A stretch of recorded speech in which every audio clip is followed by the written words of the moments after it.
Hello, hello, hello. Welcome along, everybody. Good to have you here. Hope you're all doing well. I'm doing okay. Happy Monday. Happy Monday. Nice new week. And still have terrible standard. So I know I haven't really streamed a whole lot of standard since Core 21 came out, and there's a reason for that. I got very, very quickly sick of being hit with the turn 4, turn 5 Ugin and getting, well, massacred constantly unless I do the exact same thing, and I refuse to. So I'm not going to play standard for a while. I will be looking at historic because the power level is higher, so therefore you have some things that are possible to contend with Ugin, but until then, I'm going to be taking a little break from Magic today. And also, if you're watching on YouTube, by the way, hello. I am going to be playing today something a little bit different. This is called Slay the Spire. So let's jump on over. I will give a quick rundown of what the game is and what it does roughly. And yeah, if you like Magic, you'll probably like Slay the Spire. So let's jump over and have a look. Alright, so this is Slay the Spire. You can get it on Steam. It's on Switch as well. It's basically a roguelike deck building game. It's sort of an RPG, sort of a strategy, sort of a draft kind of thing. It's good. It's fun. But basically what you do is you play through this and you try to reach the top of this spire, and it's like a big tower essentially, and you have to pick and choose your path up it to get to the bosses. There's 3 different levels. And there's multiple different ways in which you can go, and multiple different encounters and fights and stuff that you can have along the way. And you pick one of 4 different classes to start, and I'll show you here. The first one is the Watcher. So what this has is, like, this is kind of like a tank. It's like a big fighter, if you want to think of it in terms of like D&D or something. And this would be like your fighter. The Silent is kind of like your rogue, uses lots of like little knives and all this kind of stuff. It's really cool. Then you also have the Defect, which is kind of like a sorcerer, except it uses like these weird like power orbs and stuff. It's a little closer to like more of a combo kind of thing. And then there's a recently added one, the Watcher, which is kind of like, in D&D terms, it'd be kind of like a monk, that sort of thing. And what we'll do is we'll just pick the first one, and we'll just ignore that for a moment. So we're gonna head on in and just take part and just see what we're doing here. So this is how it looks. You can ignore the big weird scary whale thing at first, and you can ignore this for the moment. I'm just going to skip by this. So essentially you're gonna see a lot of things that are similar to Magic in here. So it is a card game. Okay, here is our deck. So you start off with a very basic deck of attacks and defensive maneuvers. And you have, up in the top here is your HP, as I'm sure you can see up there, just over this bit. You've also got money, so when you defeat enemies and all sorts, you get some money, and you can come across merchants and you can buy new cards or abilities or whatever. But essentially, if you look at the decks here, you'll see Strike here. So deals 6 damage. Damage is obviously taken away from the opponent's HP. Here's your HP. And the one up in the corner is the energy cost, or in this case, mana. Well, if you know Magic, you know it as mana, but in this, it's energy. You get 3 energy per turn, and there are ways in which you can get more, either through special cards or different abilities and all this sorts of stuff. And what happens is, you take your turn, your opponent takes a turn, you take a turn, your opponent takes a turn, and that's basically it. You have, so we've explained the basic attacks there of damage. The defend says here gain 5 block. So what happens is, if you use this defend and gain 5 block, what'll happen is, I have my health up here of 88 and I have 5 block. If my opponent then deals 4 damage to me, nothing comes out of my HP. I just have my block reduced by 5. And generally speaking, when it comes round to your turn again, the block that you have goes away. So if I had 10 block and my opponent hit me for 20, I would take 10 damage, because that would be the amount that would sort of trample over onto my health, I suppose. And then there's a couple of different effects and stuff as well. Like, for example, vulnerable. If you make your opponent vulnerable, it says 2 vulnerable. That means it lasts for 2 turns. And while they're vulnerable, they take 50% more damage. The same applies for weak, except it's the amount of damage they do is reduced by a certain amount of time. They're sort of the main ones you'll see. But that's basically how the game works. So, as I said, we have to find a path up. So here is the first level, okay? There's 3 levels. And this shows us, this is the boss that we have to fight. Now, once you've played the game a few times, you'll know, generally speaking, what these sort of mean. And we'll be able to work it out. Spills, thank you very much for the sub. Welcome along. Thank you. Lan is not here today. Lan is actually in work, in like actual building work. She's not a builder, but she's at work in a different building. She's normally sitting on the couch here. So yeah.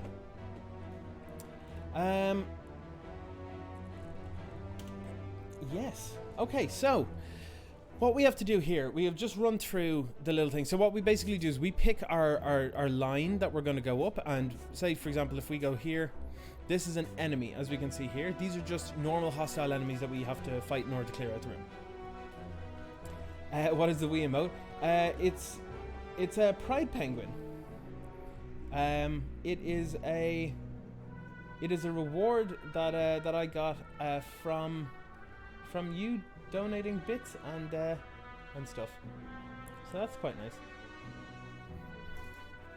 I don't know if you can do it as well, but it just told me that I could. You can try it. If you hover over it, you should be able to see the little the little thing that you need to type in. It might work, maybe. I'm not sure how you get it. It just literally just popped up to say that I got it because of you, but I don't exactly know why. So yes. So if we select say this one here. So we're going to get into a fight here now. It's not showing you what to type. I believe it's just Pride Penguin, capital P's and no spaces. I believe. I don't know if it means that because I got it from you means that you can use it too. It's not very clear. Oh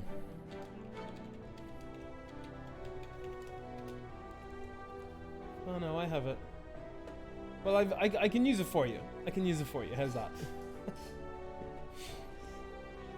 Okay, I'm gonna run through this very quickly. So, here we have 2 opponents. We have 2 enemies. These little louses, and you can see these things over their heads. These are their health. These things over their heads.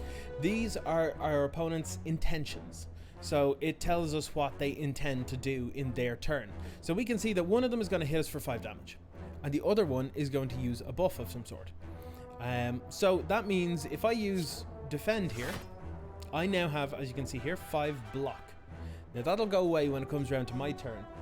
So it's best not to use sort of, over blocking doesn't do anything for you. It still just goes away. So it's all about being efficient and choosing the right lines and stuff. So we can see here, this is going to hit us for 5. Now they have a little ability here. There are loads and loads and loads of abilities, so I will go through a couple of them as we go along. But these have curl up, so whenever they receive damage, they roll up and gave 5 block. Now, it doesn't change what they're going to do or anything. It just means that they on the spot gain 5 block, just like that, which makes them a little harder to kill. So let's bash. So this one here, sorry, as you can see over here, this is the energy.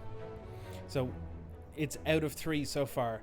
We have used the defend, so 1 point of energy is now gone. So we have 2 out of 3 energy left. Now you can get more than 3 energy, like I said, but you require special cards or different accessories and stuff.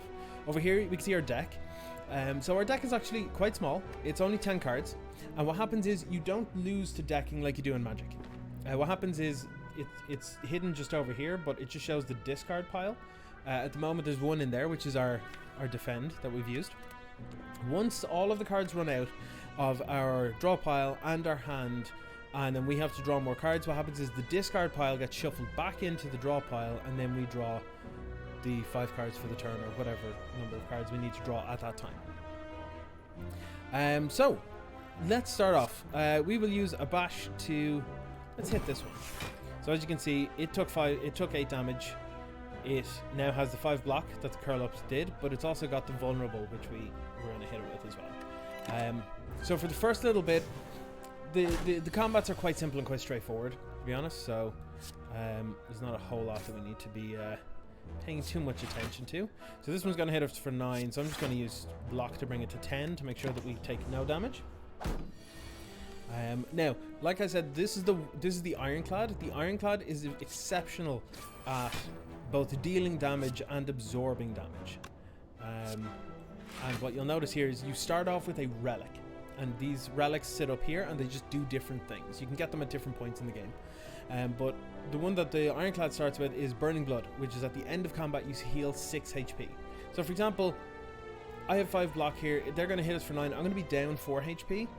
So I could use a defend here to gain more block to prevent myself from taking any damage at all, but because I gain 6 HP at the end of each combat, I can start getting a little bit more aggressive instead, if I want to. We'll just hit it with a bash. And then instead, and now what happens is you get loot. So you get gold, like normal, but now you can choose to add a card to your deck, and you get a choice between 3.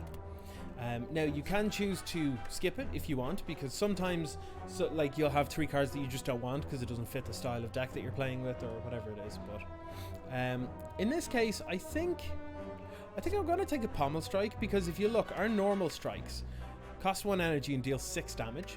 Okay. You can see, by the way, there are common, uncommon, and rare cards. The ones in grey are common. The ones that have, I believe it's blue around here, is uncommon, and then the ones that are gold are rare. Obviously, depends on how often you're going to get them. So we'll take Pommel Strike because it's 3 damage more than a regular strike, and we get to draw a card as well, which is quite nice. It means that we get to see more cards and get more options. So the reason I'm choosing this path here is because I get to run through a couple of different things to show you. So this here, as shown up on the legend, is a merchant. So we can go in here and we can talk to the merchant, and they have different cards that we can choose to put into our deck. You can choose to remove 1 card from your deck every time you go to a merchant. It still costs, as you can see down the bottom, it costs 75 here. Then you can buy 1 of 3 potions, or some, like I said, relics that will sit up here and just have sort of passive abilities. Now what I kind of like here is I kind of like Inflame, because strength basically determines how much damage you do, and when you cast this lasts until the end of the battle, unless it says otherwise. So I think I might actually take this. We'll just grab that. Nothing else we can buy at the moment because we don't have a whole lot of money, so we'll just head on. Now this is an unknown room, question mark rooms. You can either come across monsters, treasures, shops, or different encounters. So we'll see what we get here. So this is a weird encounter. So we bumped into the cleric, a strange blue humanoid with a golden helm. Approaches you with a huge smile. Hello friend, I'm Cleric. Are you interested in my services? The creature shouts loudly. So we can pay them 35 gold to heal 22 HP, or we can just leave. Well, I don't need to recover any HP, so I'll just leave. We'll get into another fight. Let's go. Okay, so they're going to hit us for 11 here, but I'm okay with doing Inflame and then Defend and then Strike. So I will end up taking 6 from this, but because we're going to be regaining 6 at the end, it's fine. So I'll do 8, and I think I'll just do a Defend. There's no point in getting too aggressive here. Very nicely, we get to do a Pommel Strike. We get to draw into another card, and then we just finish him off. So yeah, some of the things, once you get used to it, it starts to get a bit quicker. Oh yes, sometimes you'll get potions. Up here you can see you've got potion slots. They either give you bonuses or hinder your opponents. This one says choose a card that's in your discard pile and return it to your hand, and it costs 0 energy this turn, so it's nice to have. Generally, if you have a slot for a potion, you'd normally just take it. I quite like I quite like Rage because it allows you to be both aggressive and defensive at the same time. So whenever you play an attack this turn, you gain 3 block. So you could cast Rage and then do 3 strikes, and you'll gain 9 block. So that's quite decent. So we'll get into another fight. I will be going through less as the thing goes on, because some of it, like, you can kind of just look at it and figure it out, or that sort of stuff. So let's get some damage boosts going on here. See if we can kill them next turn. Very nicely, we can Rage so that we can gain some block from this, and well, they're dead anyway, so it doesn't really matter too much. So we're getting the gold, and let's take... Okay, so similar to Magic, the way when you draft, you know, the way you'll see like signpost uncommons, like you might see, say, I'm trying to think if there's ones from... The ones from core set 21 at the moment. So like you have the uncommon blue-white flyer. That's an indicator that, you know, blue and white together will want to play flyers. What you'll notice as well is that there are some signpost cards in this as well, with any of the classes really. One of them for the Ironclad is Perfected Strike. It deals 6 damage, which doesn't sound great, but it deals additional 2 damage for all of the cards that you own that contain the word strike. So if we look in our deck, that's 1, 2, 3, 4, 5, 6. So that to me seems like a pretty good one. This would basically be 2 to deal 18 damage. Seems pretty good. I'm going to take that one. It's generally a signpost one. Now, this one is an elite. This is like a normal boss fight, except they're harder enemies. They're kind of like mini bosses. But if you defeat them, you'll get a relic, which will go up here. Some of them are incredibly powerful, so it'll be pretty cool to have. So this opponent is asleep right now, so they're not really going to do a whole lot, but I'll just get ready anyway. It doesn't really matter too much about using up cards for the most part, because they will eventually just cycle back into your deck, so not that big of a deal. So this deals 20 damage right now, which is pretty good. But we're about to get swung at for 18, so I think rather than do that now, I'm going to strike them. Forgot to mention as well, once your turn ends, unless it states otherwise on the card, you discard all those cards. Again, we're going to get hit for 18 here. I think this is going to be a bit more of a setup turn than anything, so we're just going to set up a few defense. I've got 10 block. I'm going to take a little bit of a hit from this, but not going to be too worried. Okay, so we can cast Rage, I guess. I don't think it's... Yeah, they're just going to use a debuff on us, which is fine. So we deal a nice big chunk of damage there, and then strike, and shift the turn.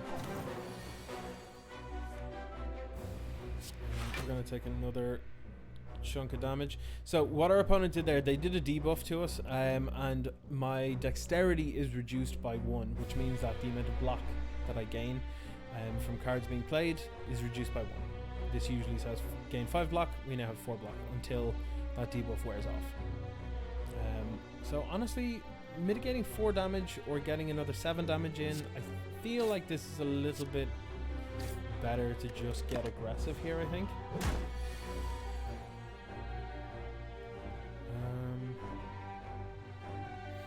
Okay. Yeah, I think I'm gonna deal this one anyway. May as well gain a little bit of block, maybe. You know what? This one is a tank. Like, it's got pretty high HP, so it's pretty okay when it comes to being able to sort of dish out damage and receive it itself. So yeah, we just rush like that, and let's see what we got. We got some gold. We got a bird-faced urn. This is a relic. So whenever we play a power card, which I think we have 1 or 2. Yeah, Inflame is a power card. You see here, it's power. There are 3 types of cards. There's power cards, which are sort of like effects that last for the fight. There's skill cards, which are non-attack cards. And then there's attack cards, which are pretty self-explanatory. So, So yeah, whenever we play in Flame now, we're going to heal 2 HP, which is cool. And what card do we want to add to our deck? Oh, very nice. Okay, so Demon Form is really, really powerful. This, again, another power card. It costs 3, so it costs our entire turn. But at the start of every turn for the entire combat, we gain 2 strength. Which feels pretty good to me. It's a pretty good card. Now, let's go this way, purely because we get to have a look. Like Dark Souls, it's got a bonfire. So, we can do one of 2 things here. We can rest and heal 30% of our HP, which in this case is 26, which might be a good idea. Or we can smith, so you can upgrade cards. And what the upgrading cards does, what the upgrade does depends entirely on what the card is. So we can select one before confirming it. So for example, if we upgrade Strike, it will turn to Strike Plus. It still costs the same, but it'll deal 9 damage instead. Now, you don't really want to be upgrading strikes. If anything, you want to be removing these basic cards from your deck because they're not very good.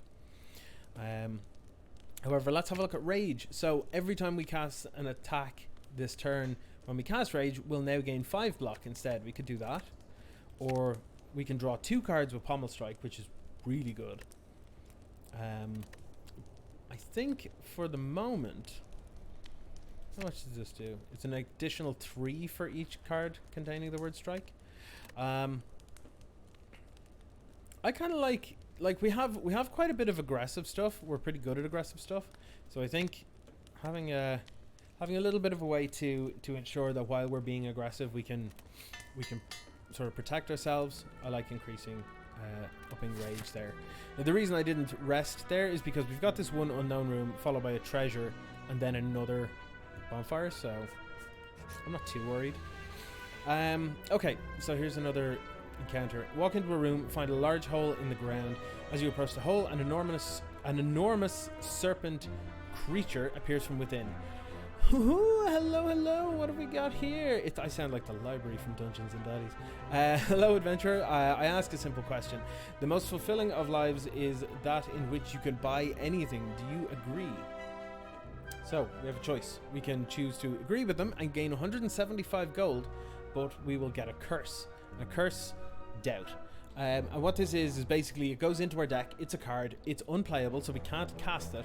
But at the end of your turn, it'll go into the discard pile like normal, and we will gain 1 week. And that means the next turn, our attack damage is reduced. And personally, I think we don't need the gold, so I'm going to disagree, and we're just going to leave it. Let's go get a treasure.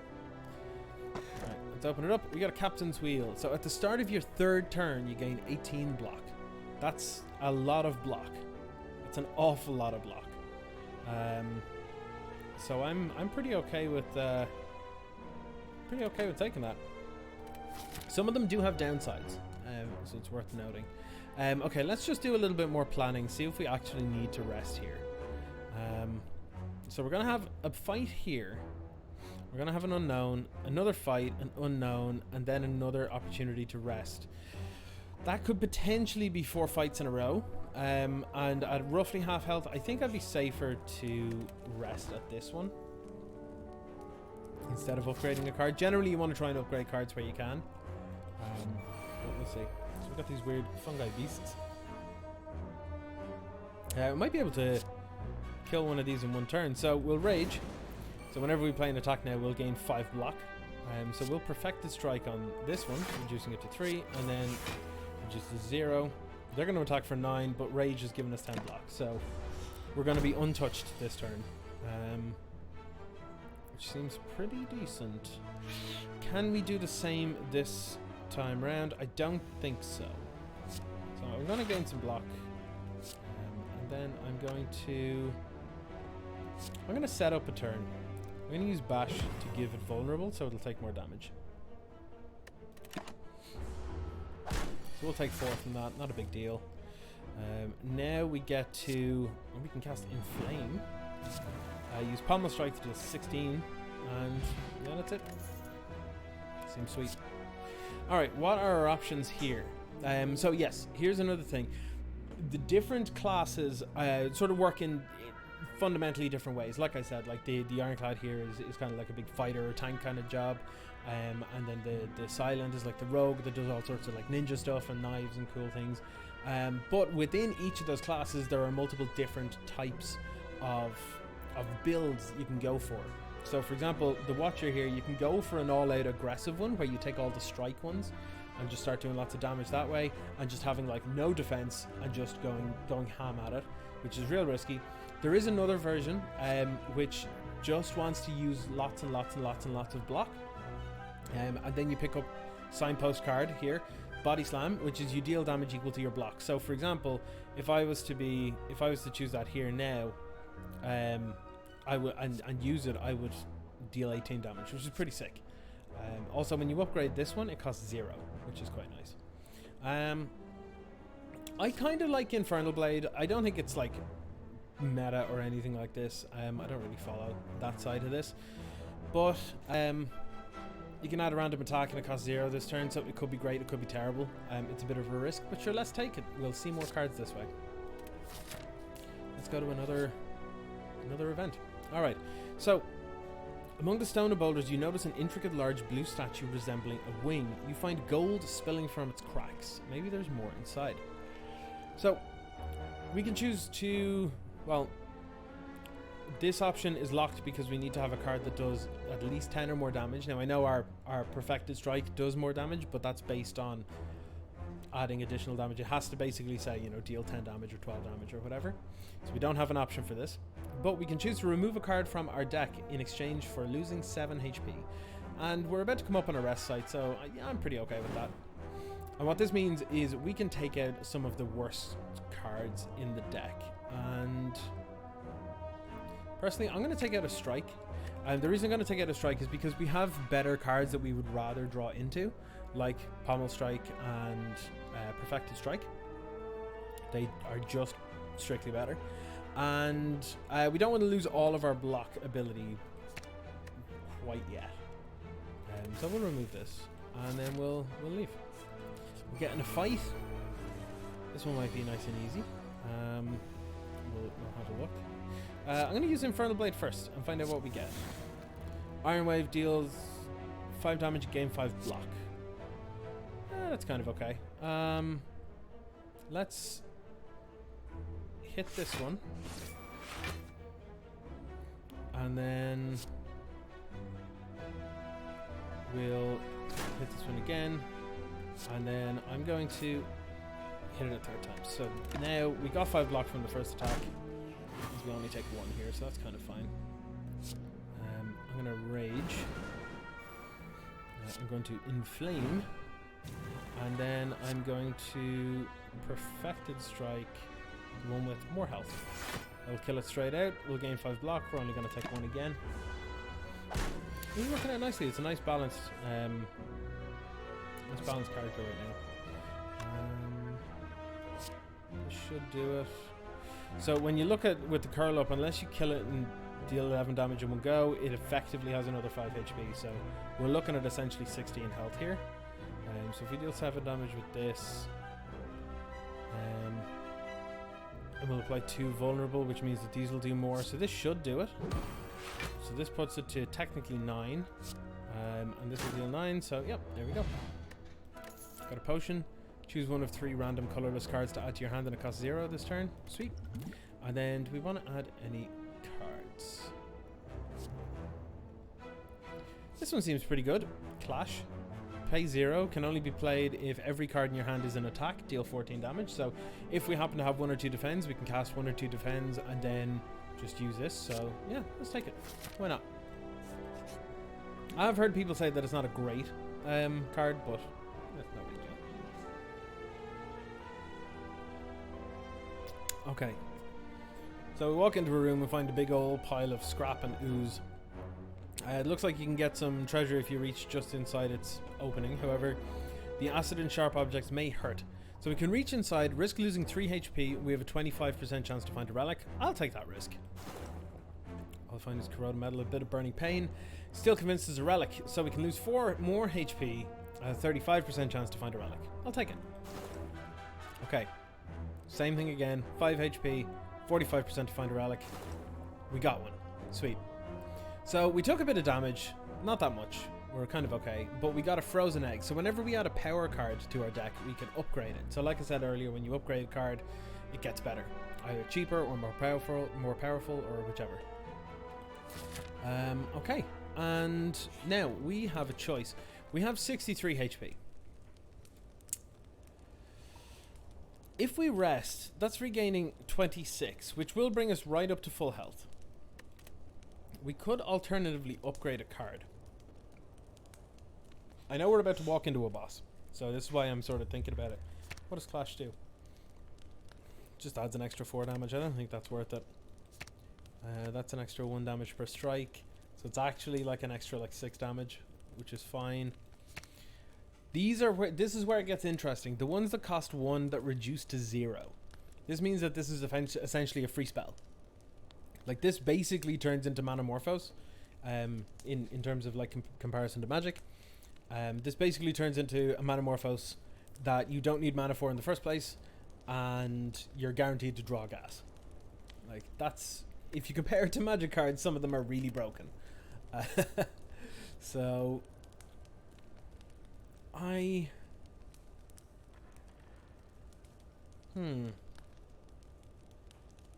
yeah, let's try it. Let's try it. I'm sure that our life total is pretty reasonable, so we'll go with upgrading. And I think I want to do demon form. 'Cause every turn gaining 3 strength it stacks. It like you just turn into like you like if you survive for long enough, you'll just basically one shot everything. Kind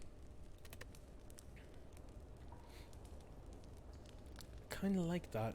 There are some cards that you'll notice aren't shown here because where is it gone? Yeah, Rage is already upgraded, so you can only upgrade a card once unless it states otherwise. There are 1 or 2 that can be upgraded more than once, but this deals 10 and 3 vulnerable. That's okay. Yeah, let's go for upgraded demon form. Let's just hope we draw demon form at the start of the fight. That's always the best time to have it. Okay, so this is a boss, the Guardian, 240 HP. This has a mode shift, so after it receives 30 more damage, it changes to its defensive mode. Now if we don't change it to its defensive mode quickly enough, we will receive a big old chunk of damage. So I'm going to start out with a pommel strike to see what we can get. It's amazing. So we give it vulnerable to pretty much guarantee that we can cause it to shift mode next turn. Yeah, so if we don't make it shift mode this turn, we will take 32 damage, which I'm not okay with. So I'm going to use Inflame to increase my strength. I'm going to Rage just in case, and then I'm going to deal 8, and then 8, and just about got there. So now it's in defensive mode. It plans on using a buff next turn, and it's vulnerable. Unfortunately, we didn't get to cast Demon Form there. Otherwise, we would have taken a hell of a lot of damage. Let's start with Infernal Blade. Okay, free 10 damage. I'll take it. Oh yes, this also now in defensive mode has Thorns, which means that whenever we attack it, we take 3 damage. But we have 15 blocks, so we're kind of okay. Wait, where did I get that block from? I don't remember giving myself block, but okay. I'm going to use Defend here anyway, and the reason for this is, well, I was going to just use the Clash, but instead, I'll actually just do this. Yeah, that'll be fine. Still a big chunk of damage. Okay, so they're going to hit us twice next turn for 8 damage. So let's get our Rage on. Now, because Rage gives us 5 block and Defend gives us 5 block, our better option now is always to just use Strikes while Rage is active. So they're going to hit us for a little bit this turn, but it's not the worst. Not the worst. Oh yes, this is the Cleave card that was added to our deck for the fight, thanks to the card that we played earlier. That I can't remember the name of. What options have we got up here? Are there any cards in our discard pile that we can use now? Actually, yes. We can return... We can use Liquid Memories. So choose a card in our discard pile. Let's drink it. Let's return Rage. I know it costs 0 anyway. But we can cast this now. Attack 3 times and gain 15 block anyway. Which seems pretty good. So I'll hit this first. This deals more damage, so we'll just take this. And then this. So they're going to hit us for 5 damage now? That's not too bad. Okay, so they're going into defensive mode here now in a second. Well, they're going to block. To be honest, I kind of just want to use this and then just pass. Because our strength is going to start growing immensely from here. So our hand is not great. I'm not going to lie, it's not great at all. I think I'm going to use the colorless potion here. And I'm going to choose the zero energy draw 3. So I'm going to draw 3 cards. Excellent. Now I'm going to rage. So whenever we cast an attack, we can gain some block. So I'm going to deal 14 here. Oh, we got Perfected Strike as well. Very nice. That should be enough to knock it into defense mode. So like this is a pretty typical boss. Like it has different modes and different ways in which it plays. So I'm going to cast a block here, which allows me to then cast Clash and Pommel Strike. I know I'm taking a little bit of damage from the thorns here, but there is reasoning behind this. Now if you'll notice, my strength is already up by 8, and it's about to, now it's up at 11. So normal attack for me now does 17 damage. So I'm gonna take that opportunity to kill them. Easy game. Easy game. So we gained a lot of gold. We got Essence of Steel is another potion where we can gain 4 plated armor. Plated armor basically means at the start of your, or at the end of your turn, you'll gain that amount of block. And we can choose a card.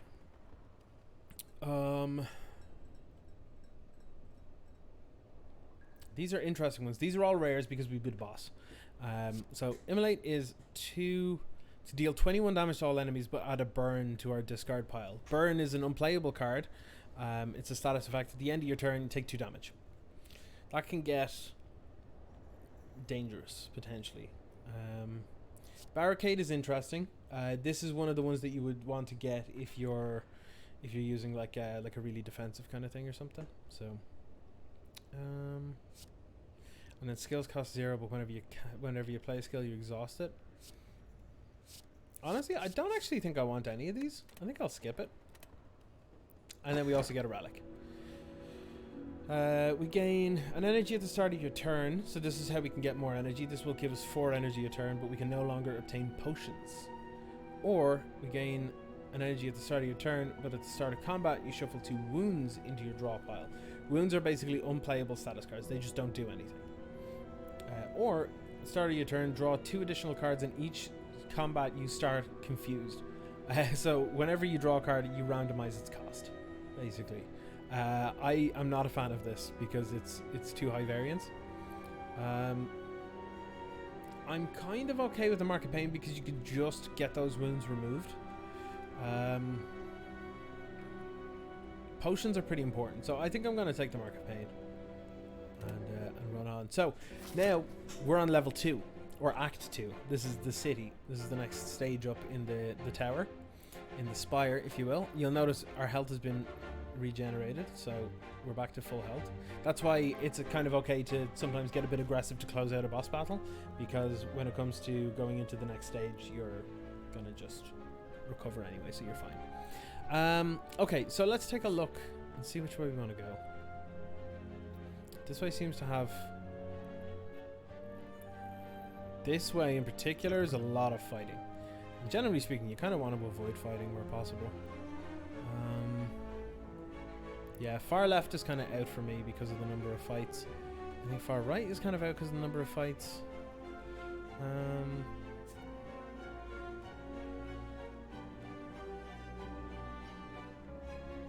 I kind of like this route here, starting here.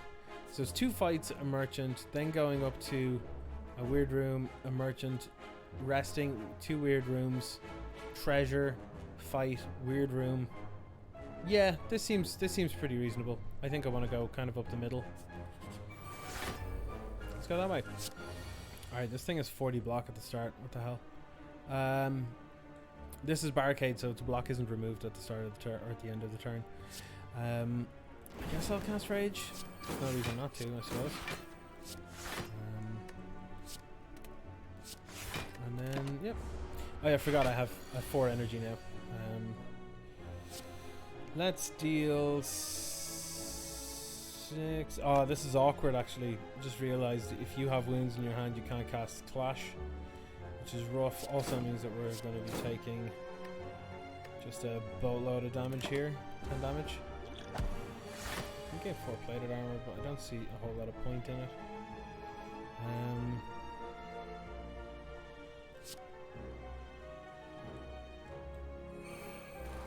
I'm gonna use demon form. I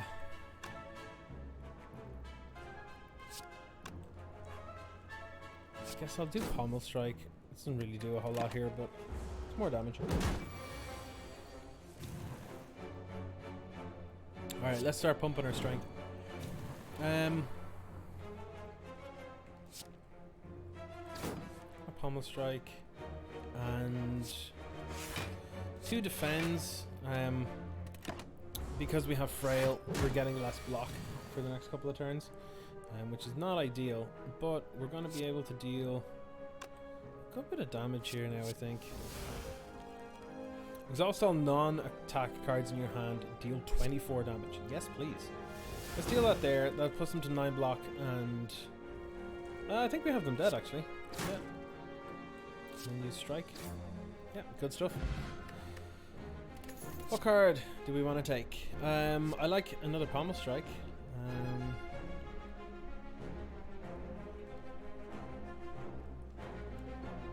I like armaments as well because when you upgrade this, it allows you to upgrade all of the cards in your hand for the rest of the combat. So even if you discard them and then later draw them, they're still upgraded. Yeah, let's take an armaments. Let's get in another fight. These guys steal money off you. So we need to make sure they don't steal too much from us. Let's do Infernal Blade. Anger costs 0 and deals 6, but you add a copy of this to your discard pile. That's fine. I'm going to gain a bunch of block. And yeah, I'm going to be taking 10 here anyway, but it's fine. I'm going to upgrade all the cards in my hand, or one of the cards in my hand. I'm going to upgrade Pommel Strike because it gives me 2 cards now, which is quite nice. And then I can Perfected Strike, or I can defend. What is this again? 4 plated armor. I might use it now actually.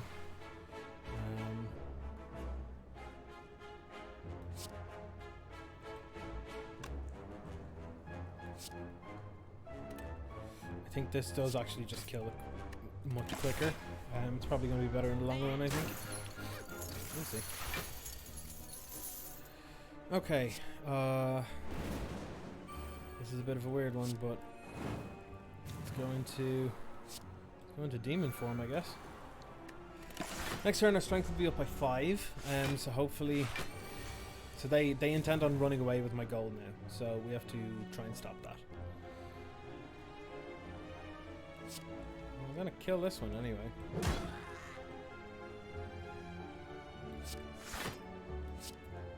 And then we'll just deal a bunch of damage to it. They're gonna run away with whatever gold they have, but it's fine, I guess. We got 30 of it back, so that is fine. We got a colorless potion, and we can add.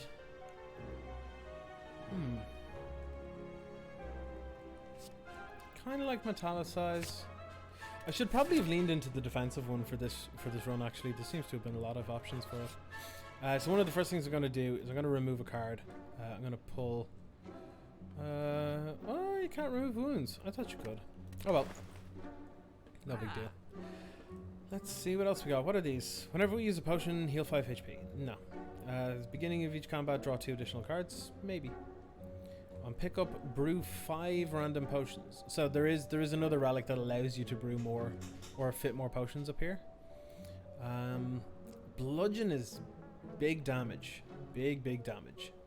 I'm gonna take bludgeon and flex. And then I might take like a potion or something.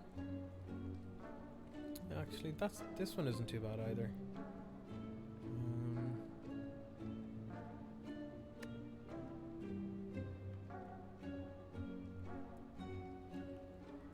I'll take the skill one, I think, and then yeah, we'll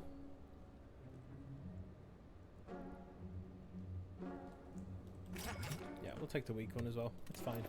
That's fine. All right, let's head on. I'm gonna go this way. Okay, venturing through a series of tombs, you're faced with a large sarcophagus studded with gems. In the center of a circular room, you cannot make out the writing on the coffin. However, you do notice black fog seeping out from the sides. So, we can open the coffin to obtain a relic, but there's a 50% chance that we become cursed with Writhe.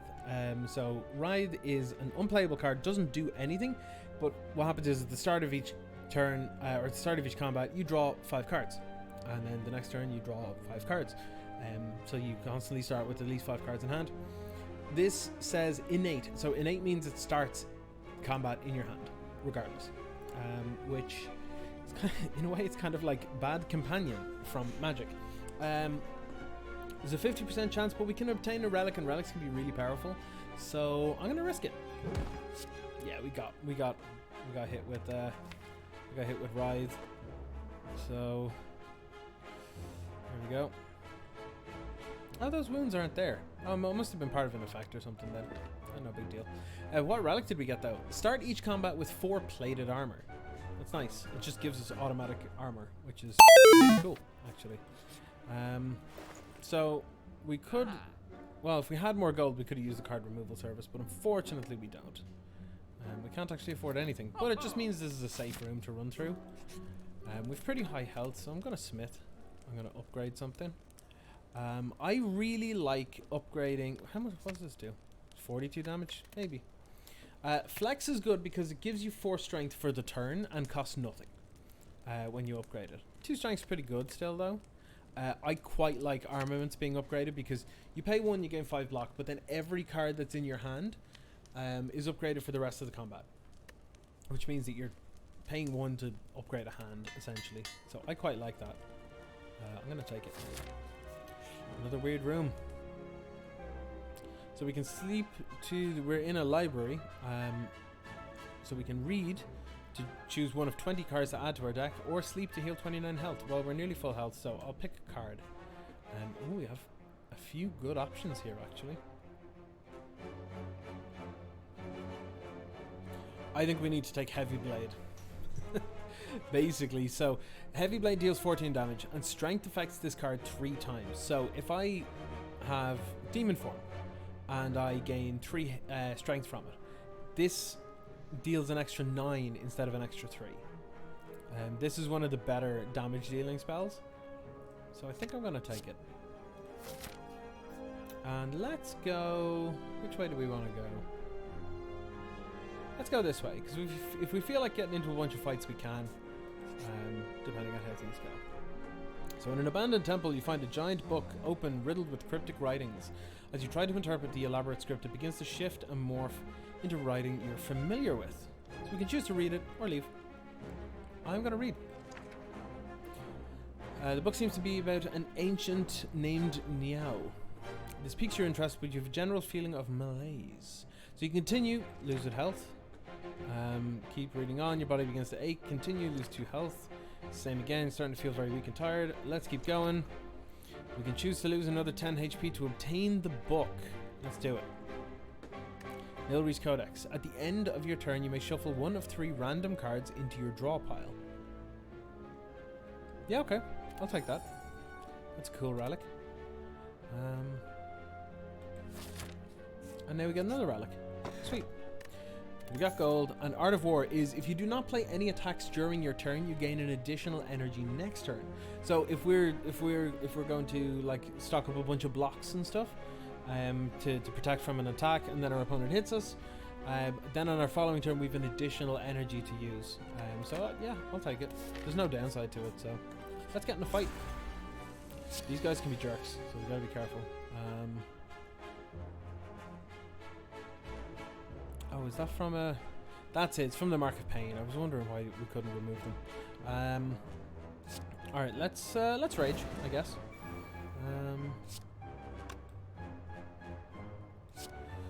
We can probably nearly one-shot one of these, which is pretty good.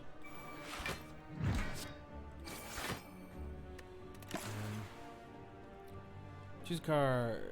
I like this. This is like a kind of like a pyretic ritual or a dark ritual. You just gain 2 energy and it goes away. So like that.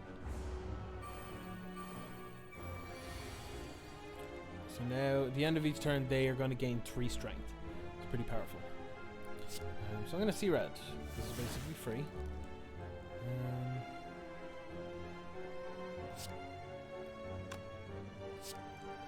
I'm going to bash this one, just get it dead. Use a defend, and then bash this one. And pass it over. Oh yeah, we can choose. Do I want any of these? No.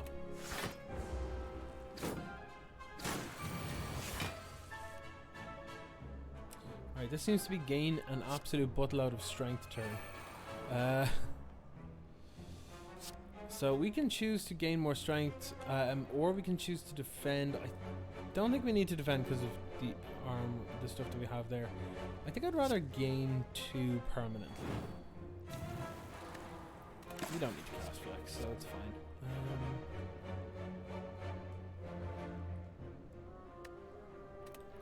Let's skip those 2.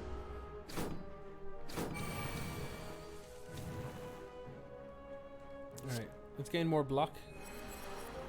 And let's get an Infernal Blade happen. 26 damage to all enemies. Put a burn to the discard pile. Yeah, I'll take that. I'll take that. Let's Pommel Strike this one. Draw a card. Unfortunately, no more damage to just kill this one off. Do we have any options up here? Let's choose a colorless card. See if we can get something.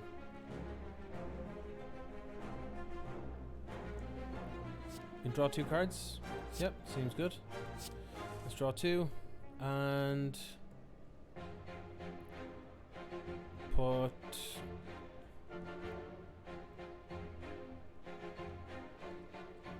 it's gonna seem weird. I'm gonna put the wound on top. And the reason for this is I'm going to defend, and now I've no more non-attacks left, so I can clash. And now I've got 10 to block this. Skip those. Alright. Let's just hit it with a Perfecta Strike. Seems good.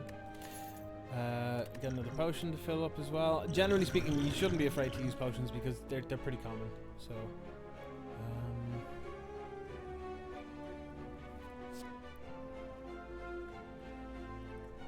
this is like a baby brainstorm.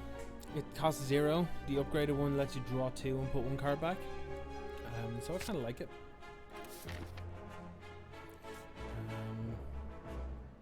Let's avoid the fight if possible.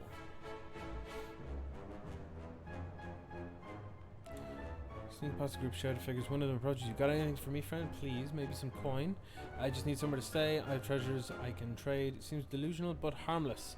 So we do not have the money to give them anything. We can choose to rob them and obtain a relic, but as punishment, we will become cursed with shame. And it's at the beginning of your turn, you gain 1 frail. Frail, I believe, is reducing block? Something along that. Or we can just choose to leave.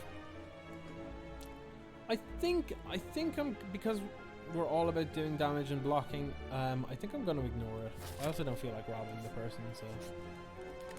Let's smith something. Make something better. Let's go with, we could upgrade Heavy Blade to have strength effect at 5 times.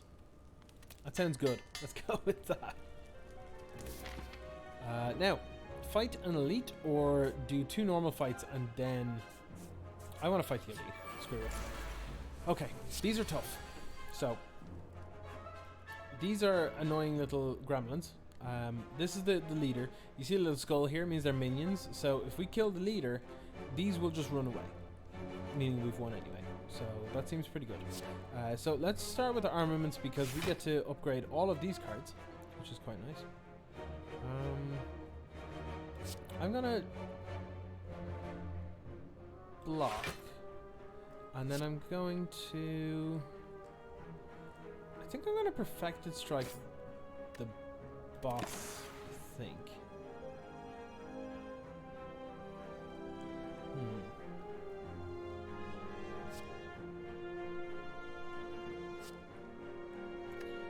I am going to pick Rampage.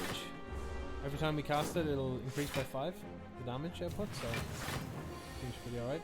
So they've upped the power of these now. We might have to start taking these out. Let's get a skill card. We can double our strength, or we can gain 2 extra energy for 0 this turn. I think that's probably better.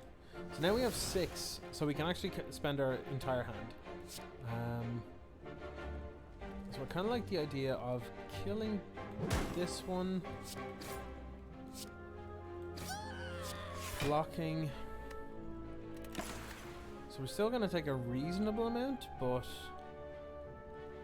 it's not terrible, I don't think. I'm going to skip these, they don't seem great.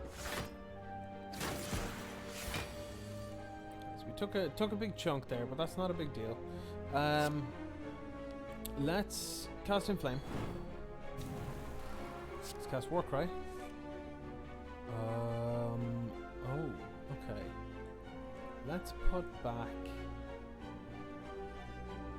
This is a weird one. Let's put back Defend, I guess. Then I'm going to Rage, Flex,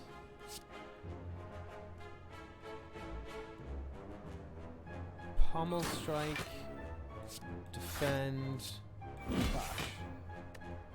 Yeah, we got 33 block for like no reason. These don't seem great either. Okay, now we got a bunch of little shits to deal with. Alright, let's get another skill card.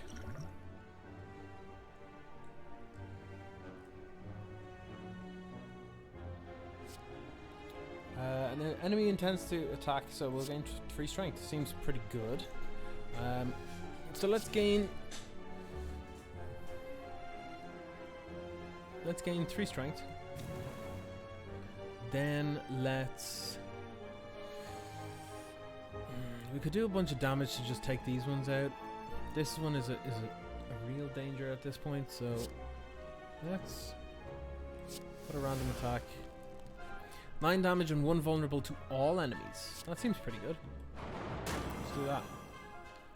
What's this do? 3 weak. Yeah, I might actually hit this fool with this. Let's reduce the damage they're gonna do. We have 3 left available. I think I'm gonna use 1 for a block, and then we're taking quite a bit here. I think I'm gonna kill off this one. We're still taking a reasonable amount, but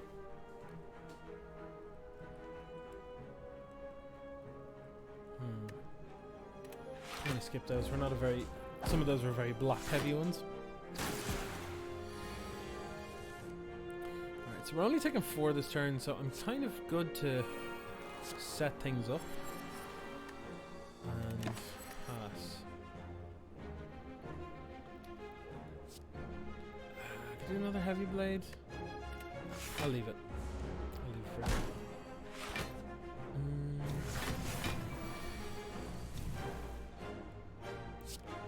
Thunderclap seems pretty decent. Let's go with that. Zap, zap, zap. These deal decent damage. Let's kill this. Defend.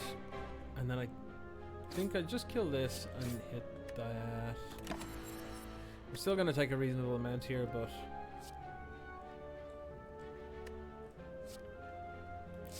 Shockwave's okay. I guess.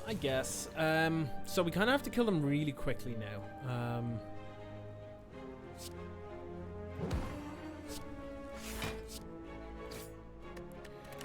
We should be able to kill them next turn. I'm okay with increasing the chance of me getting another perfected strike. That seems pretty reasonable.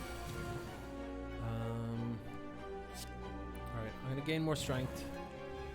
I am going to deal 99 damage. Actually, no, I'm going to do more. Can I do that? No, I can't. Okay. Let's just... Oh, I'm going to deal 148 because they're weak. Or vulnerable, sorry. Yeah, they all run away. I have piss poor health now because that's actually one of the harder fights. I start each combat with 10 block though. That's quite nice. And I gain 5 regen, so I'll regain HP at the end of each turn. And each turn, the regen's reduced by 1. So I'll gain 5 HP, then 4, then 3, then 2, then 1. A card I want to add. I'm good with adding another perfected strike, maybe.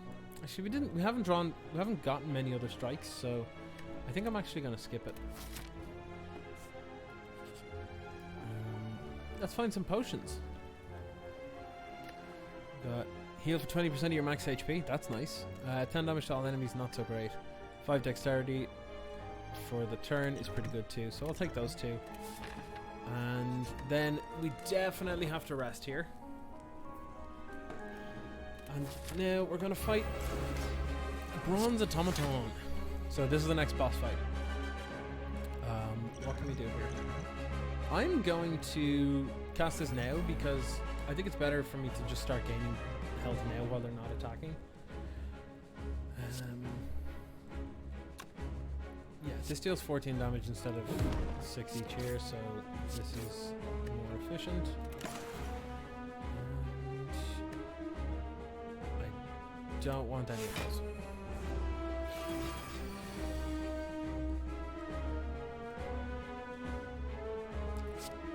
Let's be sure to gain some block.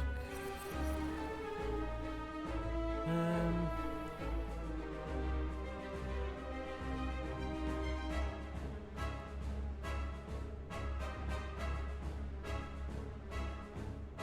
think I just want to do 32.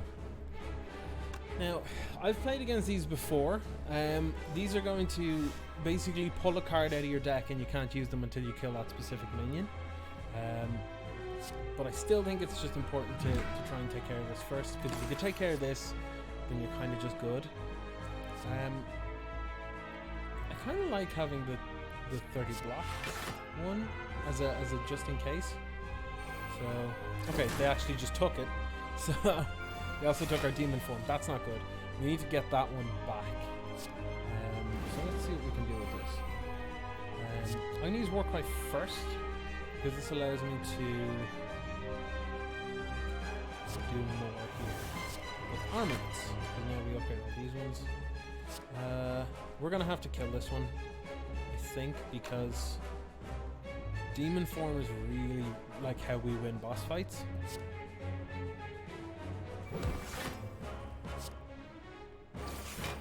So, yeah, I think that's what we're going to have to do. Yeah,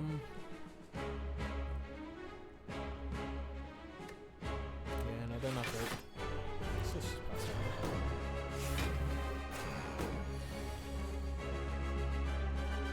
Okay, we're going to take a big load of damage here, so we need to make sure we don't. Let's gain some strength. Let's pommel strike this. Oof. Infernal Blade. Let's kill this. We now get demon form back. And block a little bit. This is going to be a bit of a heavy hit. Let's go. I kind of like taking another Metallicize. Gives us extra block on our end step, I guess.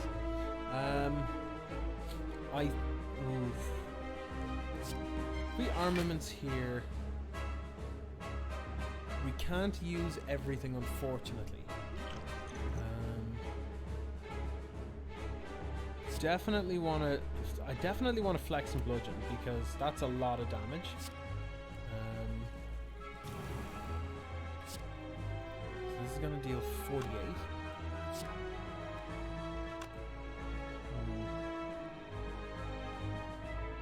This will allow me to gain. You know, I think I'm better off just setting up. Now that I think about it, probably just better off setting up. Do not want to.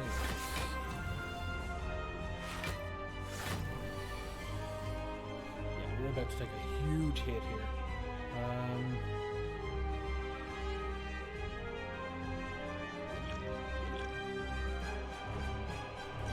And take a drink. And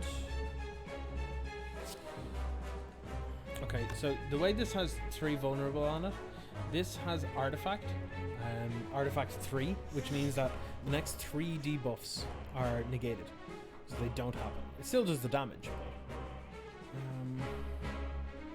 Do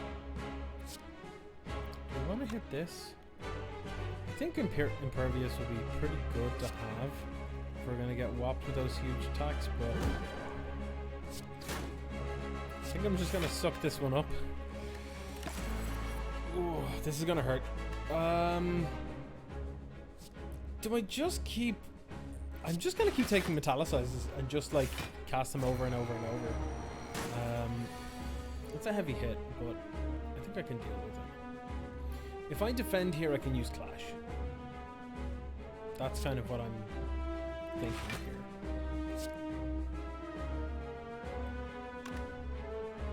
I'm going to Pommel Strike first, because we might have been able to draw into something like Flex. Fortunately means that I didn't use Clash, means that I now can't because of Demon Form. So I think I'm actually going to use Uppercut to help. Yeah, so we've negated all of the artifact on them, which means that now we can start debuffing them. I'm going to take this because this increases, like that's a strike card, which means that it'll increase the number of strikes in our deck.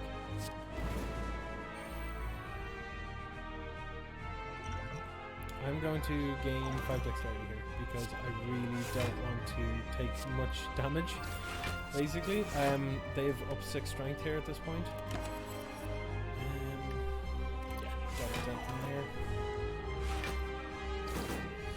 there. These wound cards and stuff are actually getting pretty rough, to be honest. Let's gain more blocks. So we're gaining an additional 11 block a turn no matter what we do now, which is pretty sweet.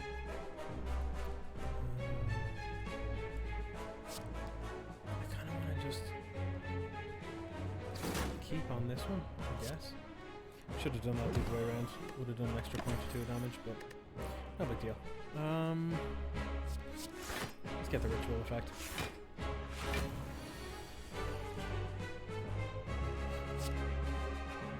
Okay. We're going to be in trouble here. We're going to take another big hit. But hopefully... Let's get some of that stuff out of the way. Let's Pommel Strike them, see what we can get. I'm gonna have to use that Demon Form.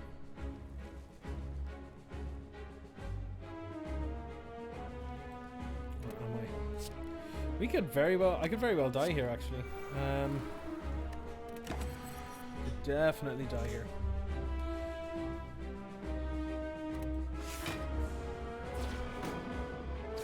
Not in this attack, but we're close. We're close to getting murdered.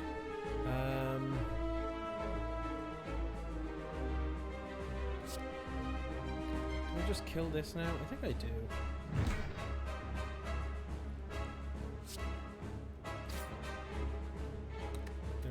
We got Impervious back anyway.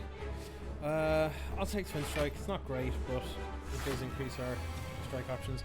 Now, here is where we really need to be able to do more than we're currently able to do.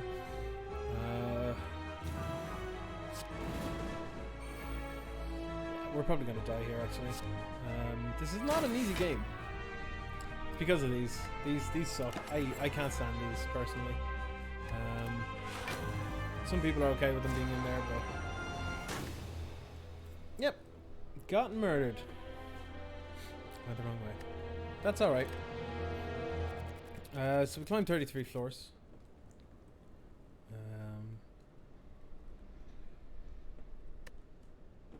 Yep. That was one run. That was one run with the Ironclad anyway. We've also got... We've got interesting daily climbs as well. There's a daily challenge every so often, or every day basically, but... let's do something different. I think my favorite one is probably this island. So this island is a bit more close to like combo-y, I suppose. She basically uses like either poison or knives for lots of stuff. Also, there's Ascension mode, which is worth pointing out here. I'm up to Ascension mode level 3 with the Ironclad and 2 and 1 with some of the others. But Ascension mode basically means it gets harder as you go. So like level 1 is elite enemies spawn more often. Level 2 is normal enemies are deadlier, and level 3 is the one that I've gotten furthest on, which is elites are more dangerous, I believe. Is that what it is? Yeah, elites are deadlier. But yeah, let's just run through a regular one and just see how it goes. All right. So what happens when we come up to the start here? We come across this big whale. Don't know why.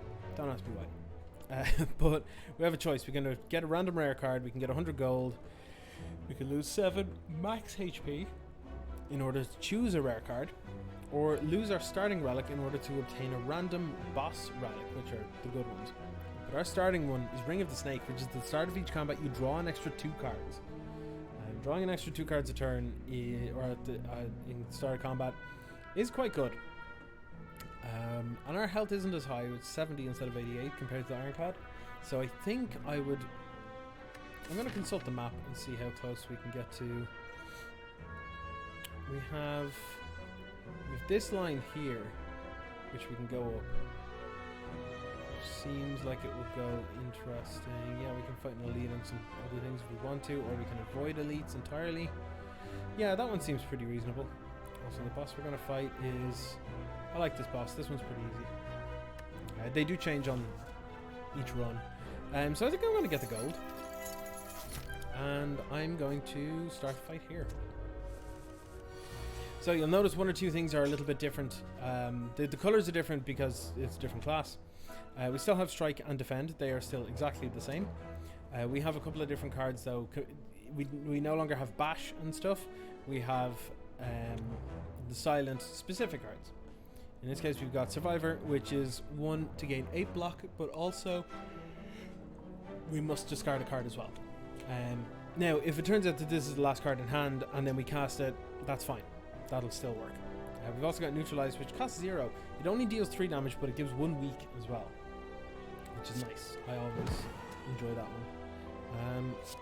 So let's hit this, hit this, and hit this, because we can. A bunch of defense here, so...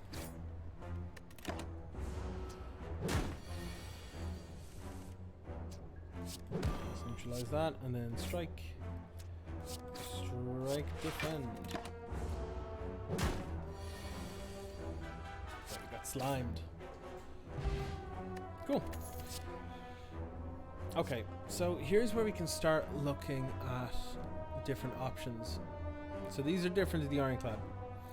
We have Piercing Whale. All enemies lose 6 strength this turn, but exhaust. So it's kind of like a... It's kind of like a, there's a card in Magic that's like... creatures your opponents control get -2, -0 until end of turn. This is basically what this is, except it's exhaust. So it means that whenever you use it, it's removed. It's basically exiled for the whole time. 6 damage and 3 poison. Basically, poison works the opposite of regen. They'll take 3 damage, then 2, then 1. Whenever you're attacked, you deal 3 damage back with Caltrops. I kind of like Caltrops. Let's take those. Let's go here and let's get a card removed, shall we? Let's remove a strike. These are kind of garbo. What other options have we got? We can start. We can use backstab, which is quite nice. It's basically deal 11 damage and it attacks all, but it costs 0, and you start with it in your hand, which is pretty good.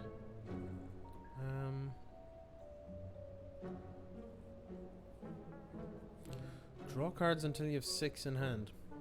That's pretty good too. I might take... How far? I was going to say how far until another merchant, but it's quite a ways away. It's all the way up here. We do have to get through an elite to get there. I do kind of want to remove more cards though, so... Yeah, I'll take... I think I'll take expertise, and then what are these potions? 10 to all enemies. Play the top 3 cards of your draw pot. That's insane. And then power cards. Yeah, I'm not too worried about those, to be honest.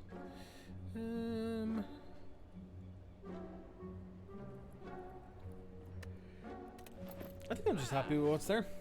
All right, let's head on. Let's go to an unknown room.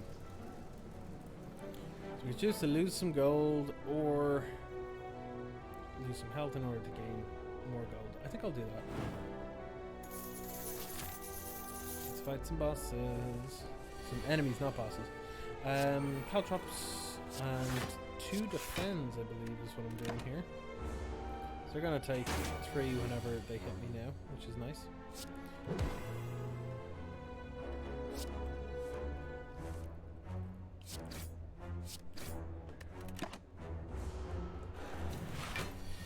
Okay, they're getting much stronger. Let's hit them for some stuff. Let's do some blocking. And I could have hit them there. Did the maths wrong, but that's okay. Let's hit them again, and then get a bunch of defense. They start getting really aggressive.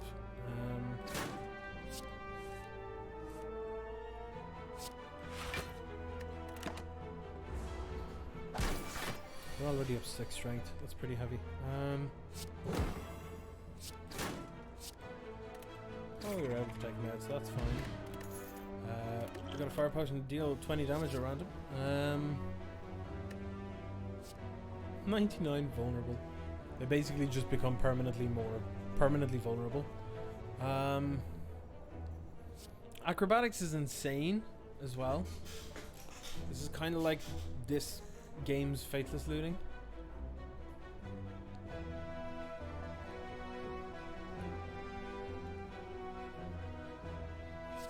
I kind of like Terror. I actually haven't drafted with that before, so I'll take it. Ooh, we got a relic. For every 5 cards in your deck, heal 3 HP whenever you enter a rest site. That's beautiful. I'll take it. Yeah. Working it out, in order to get to the vendor again, we have to fight this elite. But we do have a rest site straight after it, so yeah, I'll take it. And we've fought this one before, so I'm fine with this. This is also nice because they're asleep. It allows us to get a setup turn, so we can actually find nice and invulnerable now. And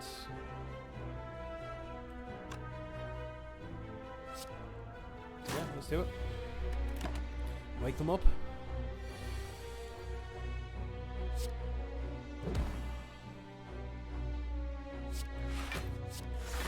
Gonna do 2 defends and a strike. That should be pretty reasonable.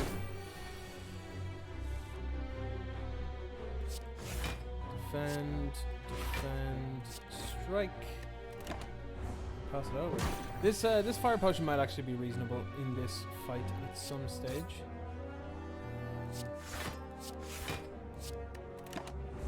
Just defend a bunch. Let's do some damage, and happy to defend survivor here. Because they're just going to keep taking damage because we have the Caltrops out.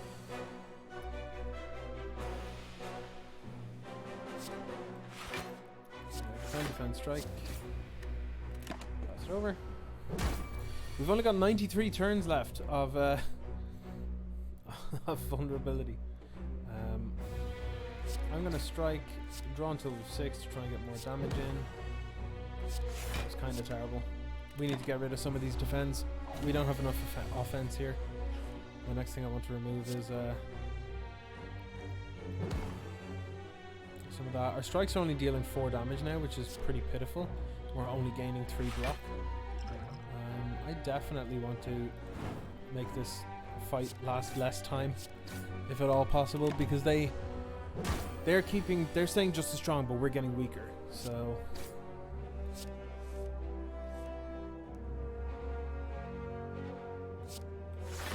jeez, we're actually going to take a bunch here. Glad there's a rest site, that's for sure. Oof, that was tough.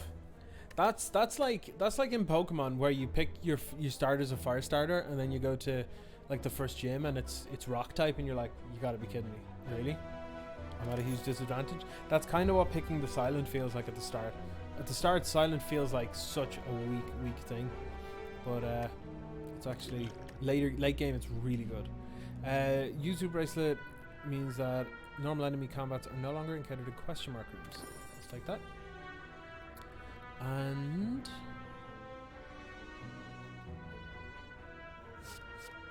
I like Cloak and Dagger. Gain block, put a shiv in your hand. A shiv is zero energy to deal 4 damage, but then it's exiled, so I'll take it.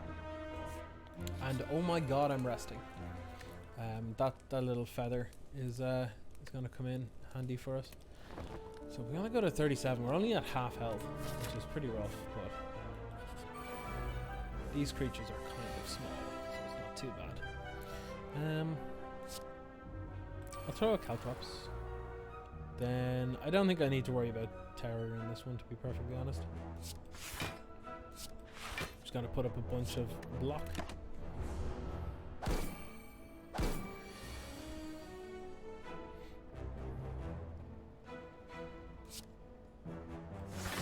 I'm gonna gain some block, get a shiv, hit this one, and then hit it again, and then so when you hit these, the curl up goes away, basically, which means that now we don't have to worry about it.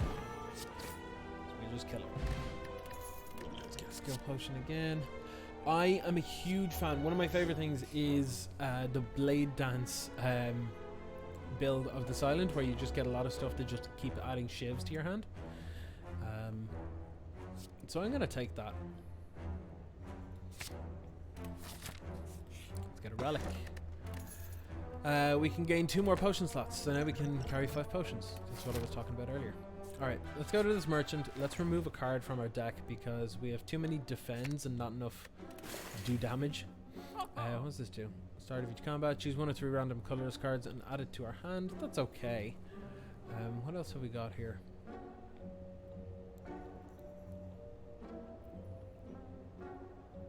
This is basically a free card.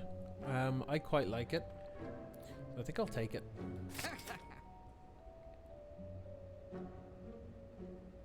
There are 1 or 2 things that will prevent us from actually drawing cards and stuff, but they're few and far between. They're not very common. This is very similar to the pommel strike from the other one. Quick slash deals a little bit less damage. I like prepared. You just get to loot through a little bit more. So I'll take that and head off. Which way will be a safer way to a rest site. This is 2 random rooms followed by 2 boss fights, or not 2 boss fights, 2 enemies, and then here I guess it doesn't really matter. Like, we're gonna have the same thing either way, unless we decide to go this way, in which case we have more fights. So let's go here. Screw it. Do I want doubt? I don't think I do.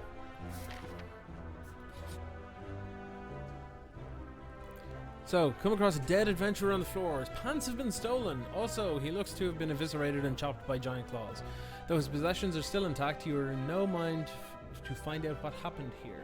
So you can search to find loot, but there's a 25% chance that the monster returns. Or we can leave. Well, you know, I'll always search. We found a relic, which is every 3 times you shuffle your drop pile, you gain 2 energy. That's nice. Phil, thank you for the biddies. Thank you. Do we want to continue searching? How good is my deck again? We have 2 more fights to go through after this. I don't think... I got a relic. I'm happy with that. Oh, yeah, I was wondering. Thanks for the biddies. I was wondering, because normally we see the little corgi heads.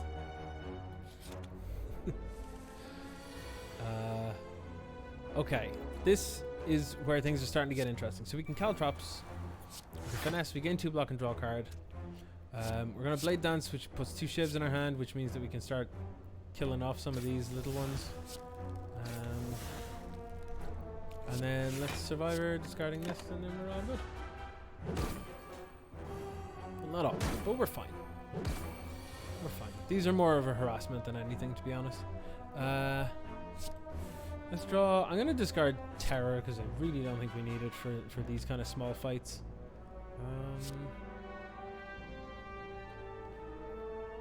Let's hit this one. And hit this. Expertise. I'm good to do this. Ooh, we get to kill a few things. Dagger means that I get a shiv as well. Yeah, I can live with that. That was reasonable.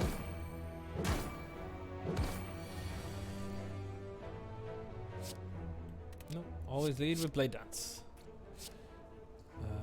Kill this. Kill this. Hit this. Kill this. Nice. This seems good because it's free for 5 damage, but I'm really not a huge fan of it, to be honest. But I really like this because it's better than just blocking, because you just get to put a shiv in your hand, which is kind of like 1 energy for gain 6 block, draw a card. That card is a 0 energy 4 damage, which is good. Yeah, I like that. I'm gonna go with it. This guy's a jerk sometimes. Can be kind of dangerous. So let's weaken him first of all. Actually, we should have used Terror first. This guy's super vulnerable. We're going to block and draw. And we're going to block and get a shiv. I'm going to stab you. And I'm going to stab you again. Alright. Our build is starting to come together. I'm good to do caltrops, cloak and dagger, get a shiv, blade dance, get more shivs, shiv. This is why I love this build. Let's do some damage. Kill them. Let's add some more stuff to do with shivs. Not much here, to be honest. So I'll skip. Definitely gonna rest here. So we got 50 health going into the boss fight. That's pretty good. Generally, haven't had a whole lot of problem with this boss. I'm going to put vulnerable on it first, which seems like a good call. I'm going to get some block and get a shiv. Get some more shivs. Shiv. I'm going to neutralize that for sure. Make it deal less damage to me. Hit it with a shiv, do a defend, and then this. So this shouldn't hit me for any damage here, actually. Yep. Didn't go through my block, so that's nice. Let's draw and discard. I'm going to discard Strike. Expertise to draw up.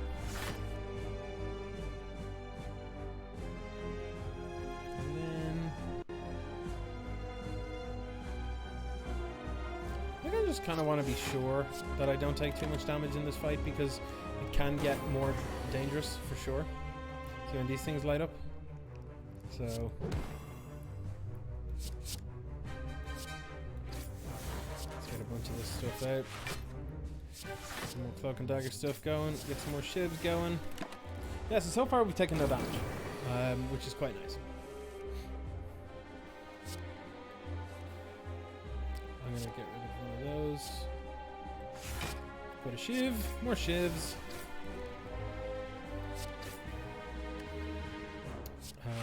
Yeah, we still have not taken any damage.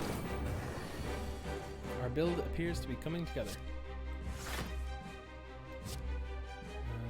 More shivs. There is a card that gives our shivs more damage. That is the one I want to find. Took 2 from that thing back there. This should be a good turn for us. Shrink that, get some block. Finesse.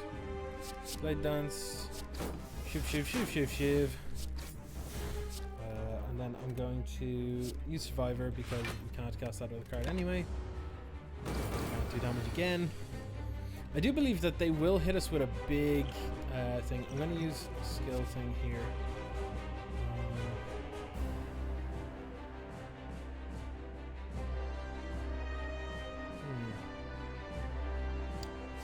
I'm going to use this. I'm going to draw another card.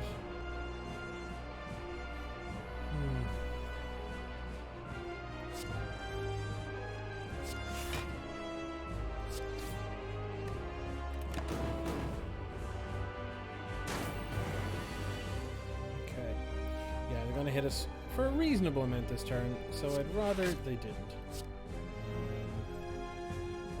Get rid of that. Smacking with the shivs, and yeah, I feel like we're getting there. We're taking a little bit of damage. The caltrops are coming in clutch here. Let's do this, make the attack weaker. Cloak and Dagger, we got some more shivs to throw at them. Yeah, this build is definitely coming together now. Those last couple of cards are kind of what we needed. Shiv. Gonna hit us for 14 here. I think it's worth casting this. Escape plan. No, that didn't work out. That's unfortunate, but that's okay.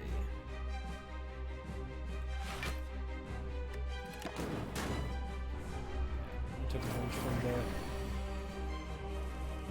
the burns there, which is not great.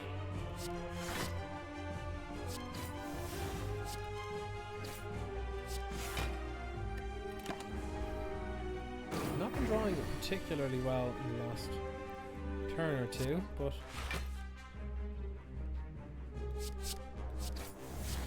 we should get there. There we go. Nail it. Entropic brew. Fill all your enemy potion or empty potion slots. I can't even read today. With random potions. Sounds good. Let's add a card.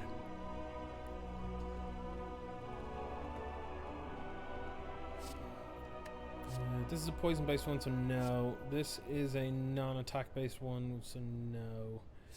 Storm of Steel, maybe. Yeah, let's try it out. I haven't actually used it before, so I'll be willing to try it out. Slave's Collar. During boss and elite combats, gain 1 energy at the start of your turn. That seems great. Replaces Ring of the Snake. At the start of your turn, draw 1 additional card. That's pretty good. Busted Crown. Gain an energy at the start of your turn. Future card rewards have 2 less cards to choose from. Well, I'm trying to go for a specific build here, so I don't think that's a good call. This one is like no downside whatsoever. And neither is this one.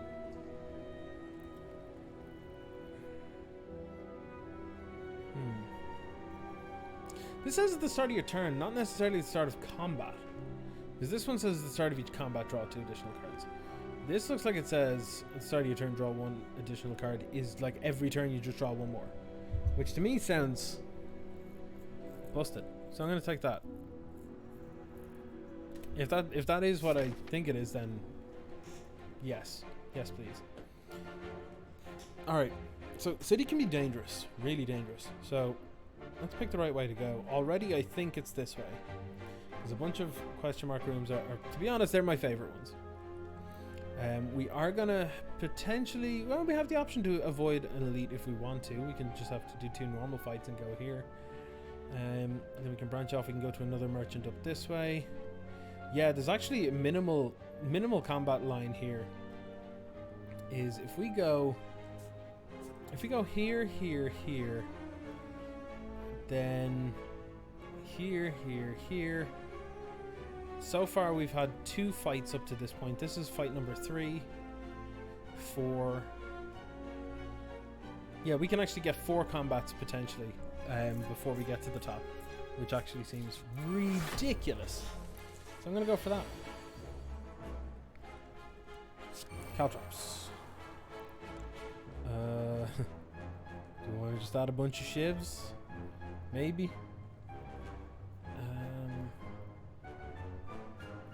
I think that's the highest damage output. Yeah, screw it. Boop. Boop. Boop. Boop. It seems cool. Let's terror on them. Oh, right, they have artifacts, so it's negated. Well, let's negate it again. I think I want to just double defend here and prevent me from taking any damage. I think this is one of these ones that we're gonna have to just sort of pick our window of opportunity. Use stuff like the cloak and daggers to get through it.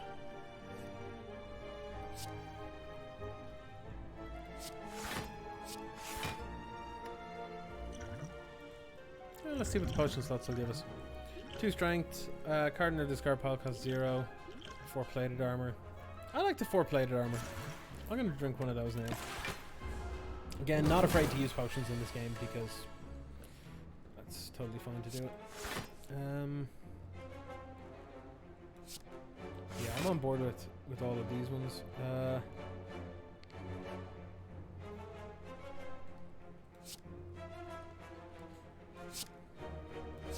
Yep, I'm good with a bag of shivs.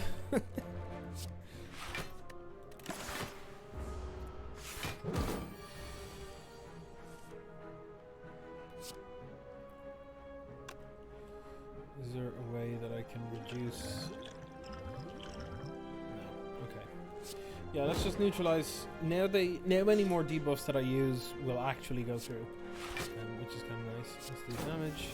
This seems like a particularly tough enemy for the silent. Being honest here.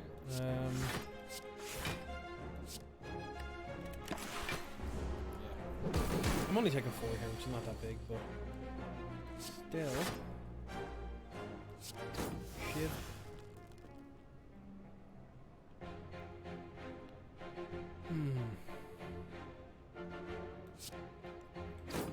I think I need to just get a little more aggressive, I think, in order to actually just punch through this.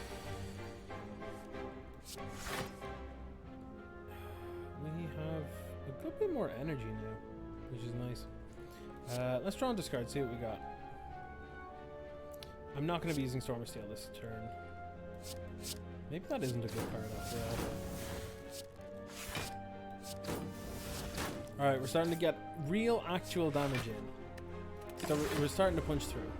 We're also going to take a bit of damage here, which is not great. But now we get to weaken them. And kill them, more importantly. What are our options? Another cloak and dagger. Or outmaneuver. We can set it up so that there's a better option, like more things that we can do the following turn. But I think I just prefer cloak and dagger in general. I think it's just sort of fitting our build here. Purple spirits dancing around a large bonfire. Sure. We toss small bones and fragments into the fire, which brilliantly erupts each time as you approach. The spirits all turn to you expectantly. We can make an offer to receive a reward based on the offer. Sure, let's offer a card. To be honest, I think Storm of Steel is not all that good. But it's a rare, so it might give us something sweet. So let's put it in. See what we got. Max HP plus 10. We got a bunch of stuff, I think. Yeah, and heal to full HP. Yeah, sounds great. Let's go. A man with an eye patch and a devilish grin strides up to you. Hey there, stranger. Interested in advancing science? Oh, well, maybe.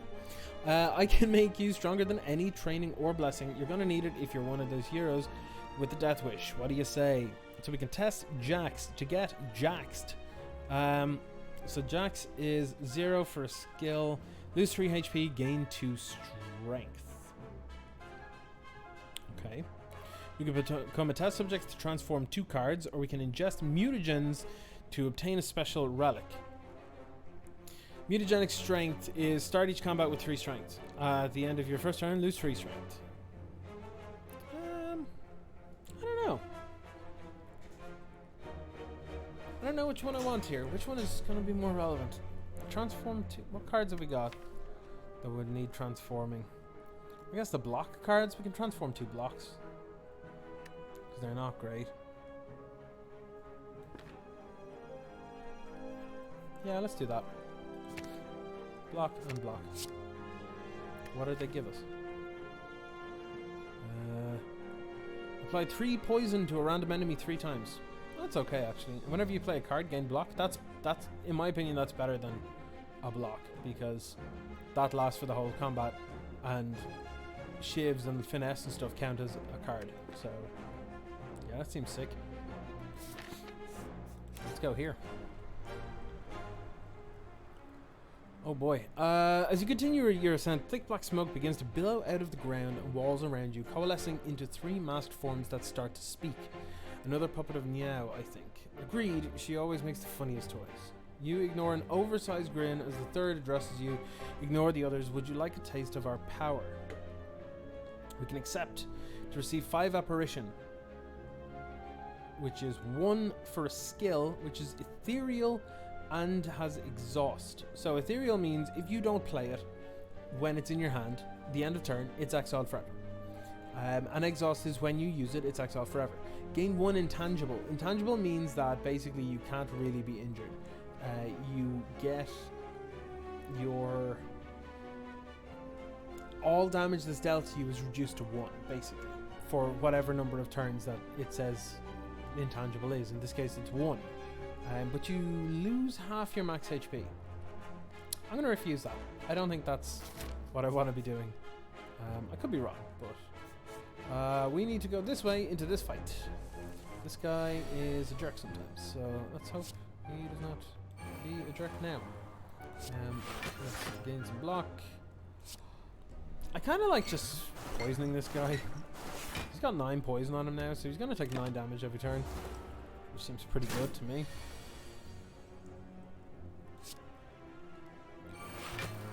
Cantrips. Blade dance. Boop. Boop. I'm just gonna go for direct damage for this turn because he's not dealing me damage. So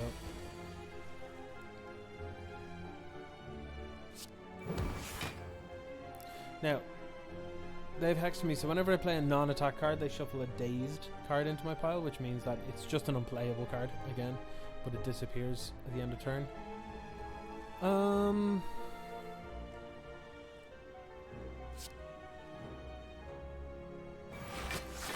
yeah, there's the daze card. It just goes into there. So here's an attack and another attack, and I'll draw and discard. Discard that. Okay, cool. That didn't do anything. I suppose I'll make them vulnerable and pass. Oh no, got a bunch of daze cards. Let's Bouncing Flask them again, even though it'll give us another daze. But sure, look. And then Blade Dance. We're gonna draw a lot of daze cards now. Yeah, there they are. I should just, yeah, should just be able to there we go. The speed potion, here is what we're looking for. Shiv deals 3 additional damage. Yes, please. And then we can go here. I'm going to upgrade something in my deck. What's this do? 5 damage back? No, that's not that great. We can have terror cost 0. That's kind of nice. But it's only, that's basically only saving us 1 energy per fight. This gives us an extra shiv, which is quite nice, and we'll often draw it more than one time. Can have them deal 5 extra damage. I think that's probably the better call, is it? Or 6 block 2 shivs, or whenever we cast something. Oh, this starts in hand. That might actually be the call. It just means that we start every game with this. Otherwise, because we have 20 cards in our deck, it means that we've a 25% chance of it being in our hand. This just guarantees it. I kind of like that. Yeah, let's go with that.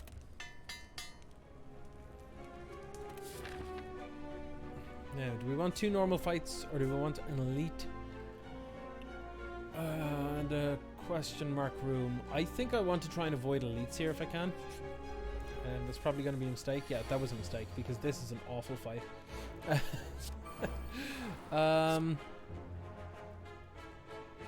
going to use Terror on her because she's a healer, so she will heal this Chapo here. And I'd rather they don't do that. So I'm gonna go with this. Actually, they don't attack a huge ton. This might just be better. Yeah, let's go with this. Yeah, like they'll attack like one time and then they'll block and then they'll attack and then block and then whatever.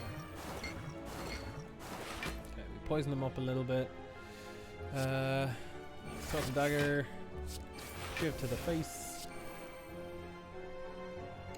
Nothing particularly interesting or exciting there. But that's fine. That one will take a little bit of damage. She should probably, yeah, she's going to use a buff now. Let's up what shivs do. Make them weaker. Let's draw some cards. Let's make shivs better. Play through that stuff. Yeah, let's just deal more damage. Let's go.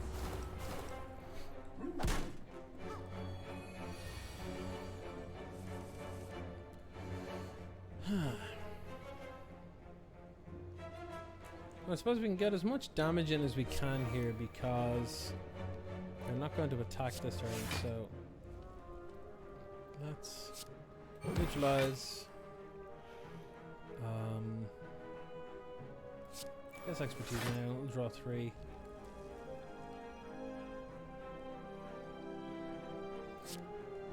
These should deal more now than the strikes. Yep, sweet. So this is actually just more damage output. That seems good.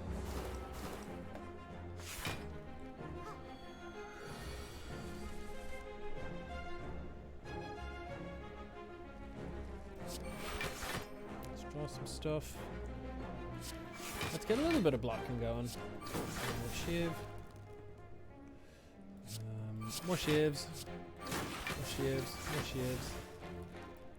And yeah, more caltrops. Seems good.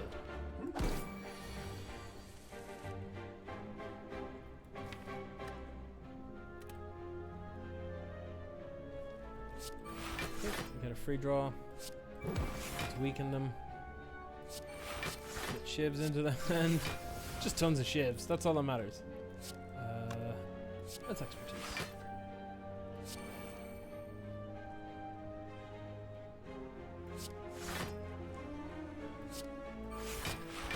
More shivs. More striking. Yeah, we're starting to get some damage output. So the way this is kind of built now is we can kind of sort of take it easy. And just sort of build up a bit of block and sort of slow things down and then start taking over with a bunch of shivs. Just kind of hilarious. Yeah, so they're going to hit us for 24 now, but we're only going to take 5. Thanks to how we have it set up. Sweet, that went well.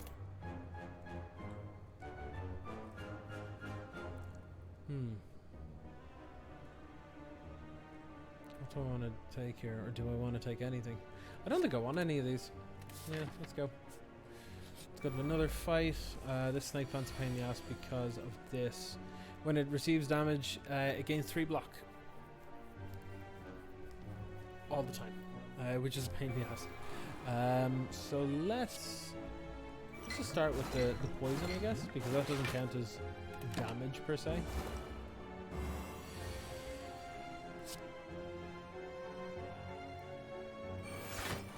Let's get that accuracy out of the way. Have we got anything that gives us some good blocking, because they're about to hit us for 21? How far away are we from a rest site? At least one fight away. I could probably deal with it.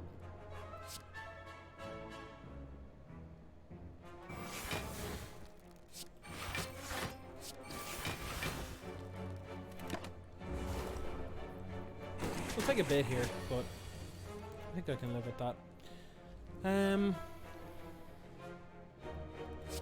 Let's neutralize them first of all.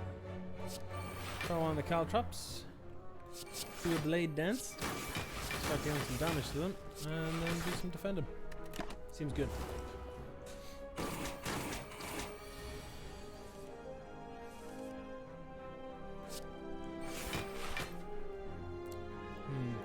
I'm gonna draw and discard, see if we can. Yeah, I was gonna see if we can get another bouncer flask. That'd be nice. Let's pitch a strike. I think it's the least likely thing for us to use here. Kind of like this. It's gonna deal an awful lot. 15 poison on them now, which is pretty decent. Should actually be enough to kill them here. Nice. Alright, what we got? The only new one that we haven't seen yet is Fletchets, which is deal 4 damage for each skill in your hand. That's not great. I don't think. Could be wrong. Alright, what we got? We got Omamori. Negate the next 2 curses you obtain. That's pretty fantastic, actually. I'm gonna go this way because I want to get to this vendor here.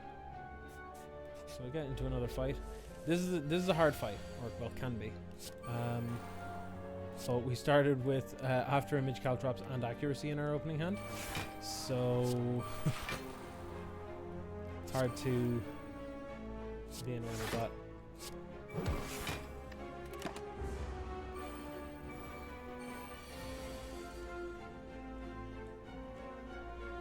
Alright, gain some block. Let's inflict this big bot, the biggest one with terror. And then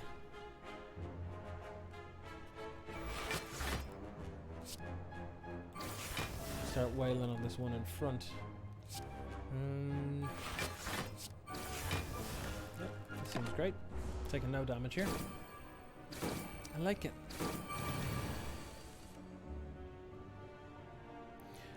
Yeah, they're getting much more dangerous. So let's have a look and see if there's anything we can use here. That could be good. Let's take a random skill. See what we can get. Get another blade dance. That looks good.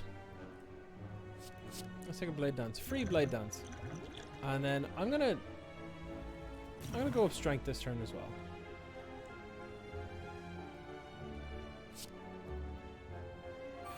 This gives me a shed load of shivs.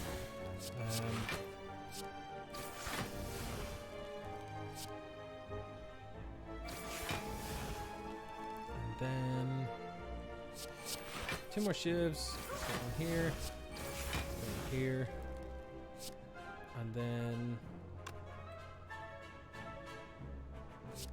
yeah, screw it. Screw it. We're only going to take 3 this turn, so that's pretty decent.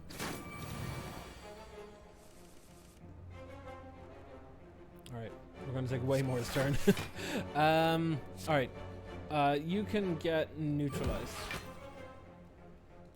Give me shivs. I should probably do this first. Let's discard. Oh, I think the flask. I think I'm gonna use one of these. Shiv you,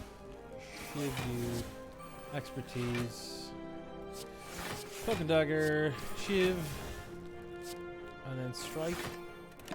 Yeah, that was a nice turn. Basically took no damage at all. Now they're starting to get into real damage, so we're gonna have to be careful what we're doing. Nah, never mind. You just kill him.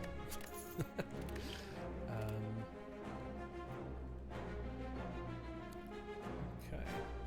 I like Blur. Oasis or Blur. Now, I like Blur because it means the block's not removed. So if you have a setup turn, sometimes what happens is you can set up block and stuff for a turn, but it, like, you know, you could draw an overly defensive hand, and then your opponent is actually just setting a buff or something instead of actually attacking, which means that all of that work is wasted. But just having it as an additional block card is fine. So I think I'll take it. Are we far from another thing? No, technically we might have no... Actually, hold on.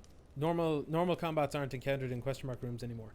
I forgot about that. So we've technically no more combats between here and the boss.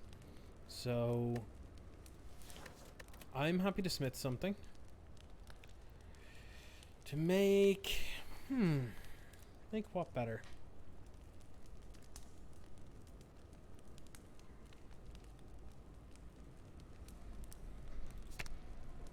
That's sort of okay.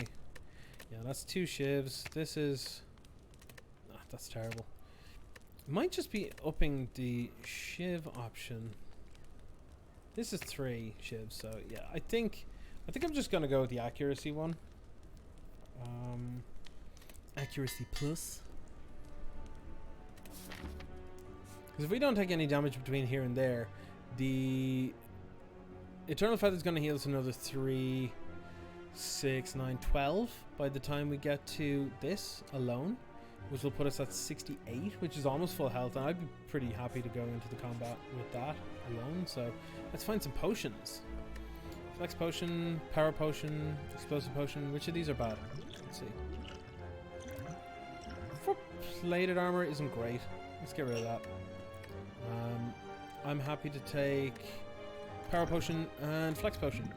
10 damage to all enemies seems fine, but like there's only a few actual combats where you have multiple enemies, where it's actually worth using a potion slot. So let's skip that. Let's go to the vendor. And let's remove a card, I think. But let's actually make sure that we're not skipping over something really good here. I'm going to take another accuracy, that's for damn sure. Lee's Waffle. Max HP increased by 7, heal all HP. That's pretty good. 1 vulnerable to all enemies. It only lasts for turn 1, so probably not good for our setup. Could be good for some of them.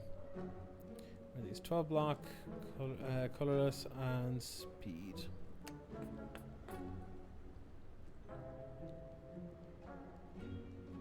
Yeah, I don't think anything's particularly good here. Let's just remove a...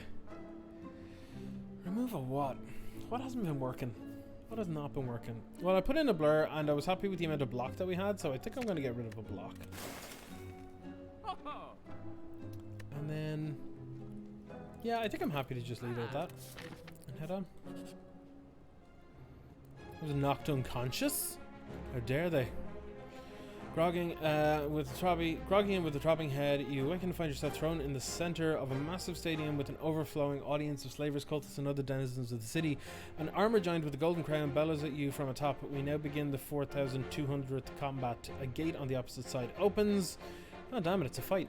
Well, I wasn't expecting this. But I suppose these aren't too bad. Well, we're casting that first and foremost.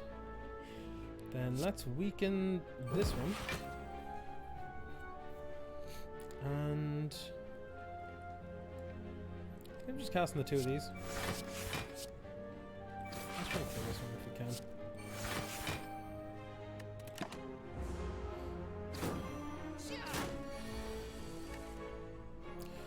Oh my. Okay, so accuracy plus. Shivs now deal 8 extra damage, which is beautiful. It means that they, even with a weakness on me, they deal 9, which is kind of gross. So that's 25% less. Okay. I'm going to draw and discard. We're definitely getting rid of Strike, I think, because I don't think we can kill anything this turn. We have 3 energy to use.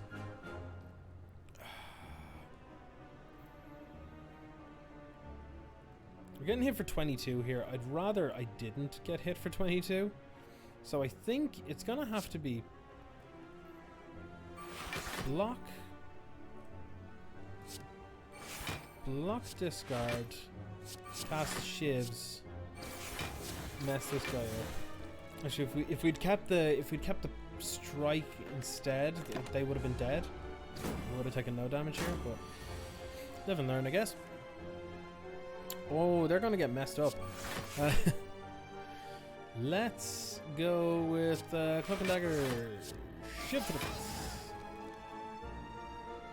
Blade Dance. Shift. Shift. Cloak and Dagger. Shift. Yeah, I'm liking this build a lot. Weaken them. Let's draw and discard. Good to drop the tower. I don't think it's relevant anymore. This is fine. Cloak and Dagger get a shiv. Hit them with a shiv. Hit them with a strike, and they're dead. Well done, weakling. Giant. Giant mock claps while he riles up the crowd with exaggerated gestures. Gold and confetti shower you. Time for the real challenge. The last battle left a small opening in the Colosseum's wall. You can easily escape through there while everyone is distracted. Do you stay and fight? So we choose cowardice to escape, or victory to have a powerful fight with many rewards. Well, I'm gonna take it. Oh, this is tough. Yeah, this guy is he uses a buff that basically if you use a non-attack, like for example, literally any card in my hand, his strength increases. So I'm not up for that right now. I'm gonna drink this to gain a power. Ooh, this is one I need to find to actually add to my deck. 1,000 cuts is whenever I play a card, deal 1 damage to all enemies, which is exactly what I'm taking. I'm gonna play Afterimage first. Actually, let me check and see if there's anything else that I need to do here. Okay. Yes, 1,000 cuts.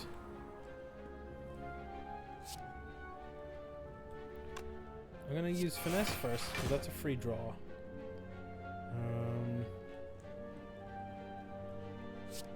I think I just really want to weaken this one. And then I'm going to strike them, I think. Yeah, this should be okay. It should be fine. So yeah, here, whenever we play a skill, we gain 2 strength. He gains 2 strength, which I really don't want him to do. So, but it's gonna happen.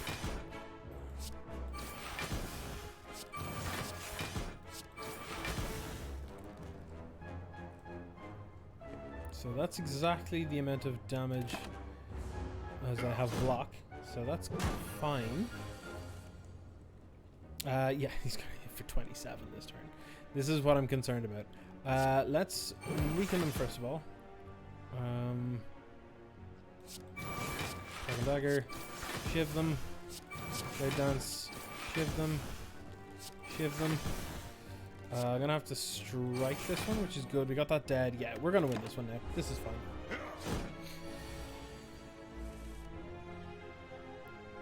I'm gonna accuracy plus, then Caltrops, then Cloak and Dagger. My shivs now do 12 damage. Seems pretty good. And yeah, I think we're pretty well built here. Let's end it with Cloak and Dagger, I guess. Into a shield. Okay, on pickup we gain 300 gold. That's sick. Pantograph is at the start of combat, boss combats, heal 25 HP. Excellent. That means we don't have to rest here. We gain 100 gold as well. We get 2 dexterity potion, and we add a card. We can obtain a random potion and exhaust it, or yeah, to be honest, none of these are great. None of these are great, so I think I'm going to skip them. But those other options are really, really good. So we're going to heal 25 HP, which puts us up to 78. So we can 100% smith here. Do we just set this up, or do we set up? Do we set Cloak and Dagger to be better? How does this improve? Oh, 2 week. 2 weeks okay, actually. 2 week is pretty good, actually, now that I think about it. But I think I just want to go hard in on shivs. Like, real hard. So, I don't think I need to up the other accuracy one just yet. I think I need to get access to more shivs, I think, is the more important thing now. Alright, let's start this fight. This one, I always have a problem with this lad. This guy is a pain in the ass. So let's try and set it up in such a way that we can start getting some good damage in from the get-go. These little fuckers are a pain. Okay, so we're going to have Shiv deal more damage. That's a guarantee. Actually, I should look at these really quickly. I could use liquid memories to get back the... Oh no, the powers, once you use them, it's gone for the combat. Yeah, okay. Let's neutralize this because I want to take less damage if possible. Let's get another Shiv. Let's do some damage here.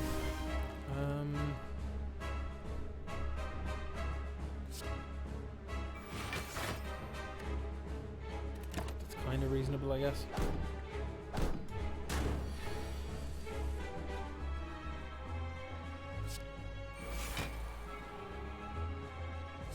Okay, we should hopefully do a good bit of damage here. Shivs are going to do 8 extra damage now. So we could go and gain 5 strength. I'm going to gain 5 strength. The reason for this is Shivs should do more now. Okay, these do 17 damage each now, which means 2 should kill... 2 nearly kills one of them. Let me see if I can get anything good here. Let's get rid of this thing. I'm gonna take a lot of damage here, aren't I?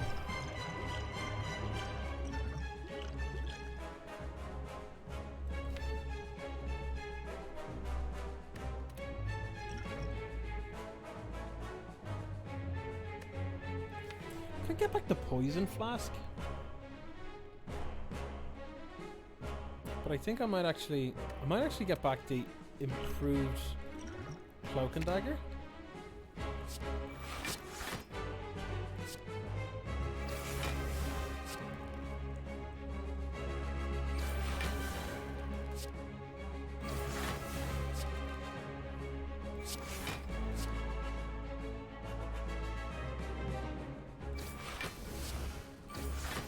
Yeah, this seems okay. I'm not taking much damage here, which is pretty good.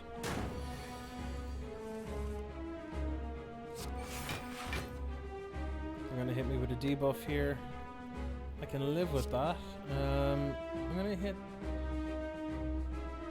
them. Hit them. Blade dance. Cloak and dagger. Cloak and dagger. Shiv. Shiv. Shiv. Shiv. Shiv. Alright, so they've hit me with a bunch of debuffs there, which is pretty rough, to be honest. I'm gonna gain 2 dexterity to mitigate the frailty.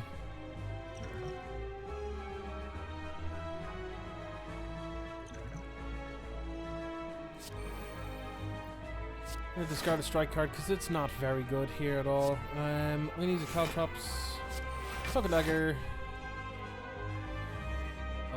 Shiv, Survivor, pitch that. I take 9 here. It's fine.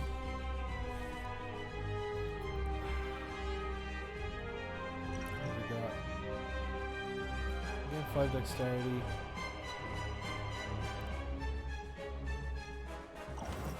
Let's do that.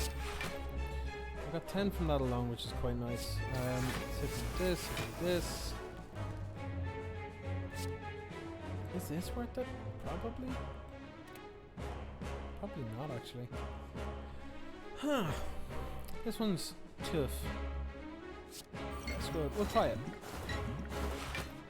So I'm gonna end up taking 14 here. I'm still not below half health though, so I'm kind of okay with that.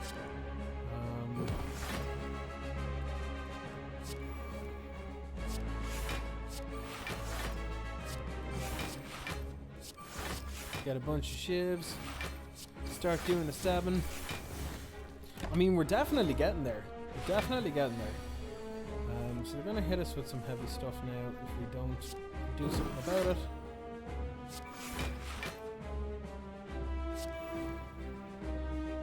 Let's discard, I think, a regular strike. I don't think that's any good here. Shiv,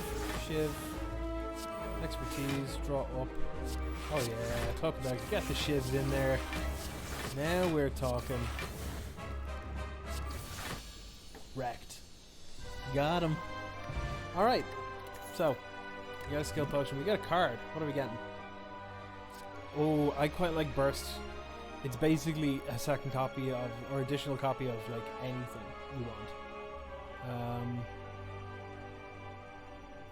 Bullet Time's also pretty sick, because you basically just cast Bullet Time and then your entire hand is free, which is pretty gross. How does the deck look, actually? We have a lot of 1 and 0 cost things, so it's not too bad. The main way to save on it is, like, the Bouncing Flask. I might actually consider removing it. It's not been doing great.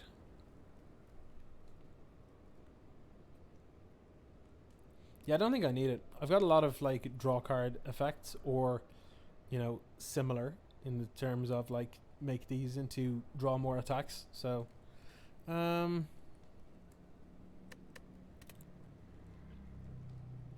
don't need to discard my hand to make shivs. We had that and it wasn't very good. I think it's just Burst. I'll take Burst. And we got something else here. So, we can no longer obtain potions. That kind of sucks because we kind of need them. Gain an energy at the start of your turn. You can't play more than 6 cards per turn. That's out the window. There's no picking that at all. And we can gain an energy at the start of your turn, but you no longer smith at rest sites. I'll be honest, I don't know which of these seem usable for us, really.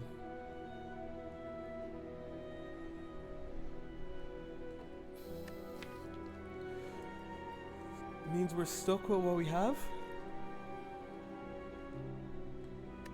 I don't think I can take that one. Let's go without potions, I guess. The extra energy's likely worth it. So, the Beyond. Okay, now, I have fought this boss before. I know this one.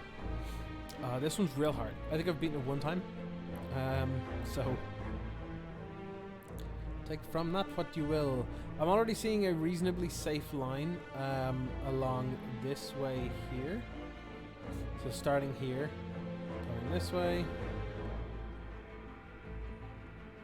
My only problem is that it takes until here to get to a vendor. And then after that, there's no more vendors. Which is not great, to be honest. However, if we go this way, there's vendor here, and there's a rest site, and then there's, again, no more vendors. So we have a choice of, do we go up the way where we have to fight an elite, and possibly another elite? Or, I do actually like the elites in this section of the way. We go this way. We get a bunch of random fights. We get the vendor soon? No, we get the vendor later. Actually, I think, yeah, I'm gonna go this way. Screw it. Okay, with these ones, these have lifelink, which is different than magic lifelink. This is, if other enemies are still alive, it revives in 2 turns at half health.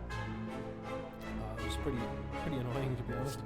I think the best thing I can do here is just sort of set up, I think.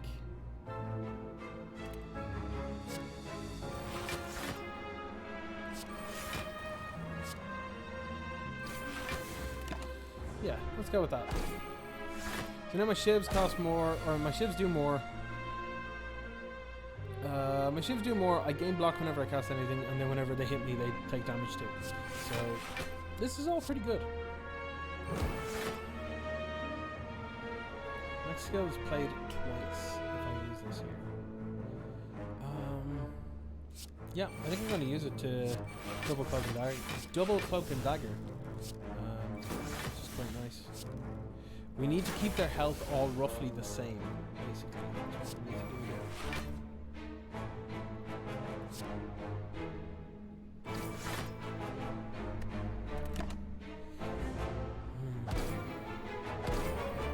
As long as we're careful about it and we're slow enough, we should be fine.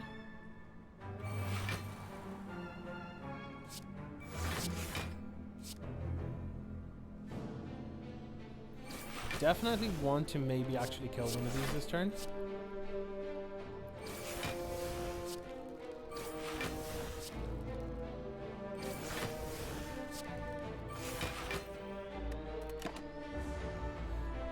This is regrowing. We need to kill everything sort of next turn, otherwise it's gonna come back. So the plans to come back. So let's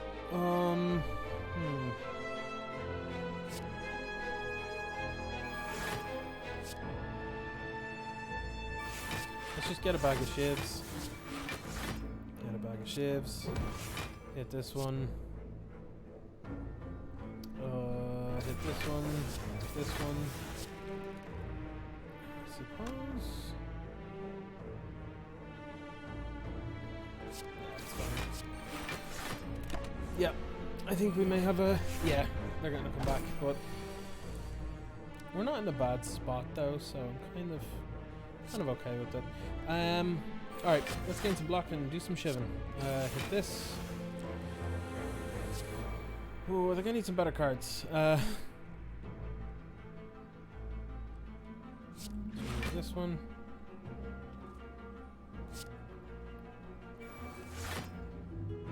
Yeah, a bunch of cloak and daggers is exactly what I needed here.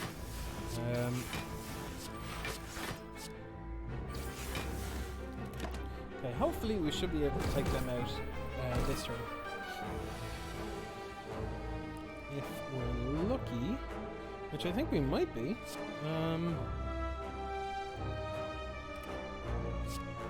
Let's just apply this here. We have enough room in our hands so that we can multi-shiv. Boom, boom, boom. There we go. Do we want another blade dance? Yes, I do. Alright, let's fight again. This Chapo. El Piramido over here has 3 strength gain per turn, so we're gonna do some affirmage. Some cloud traps. Neutralize them.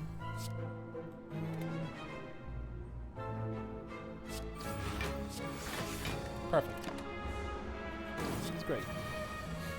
It deals burns. So yeah, it shuffles 1 burn into the draw pile and 1 burn into the discard pile. This enemy's pretty dangerous actually.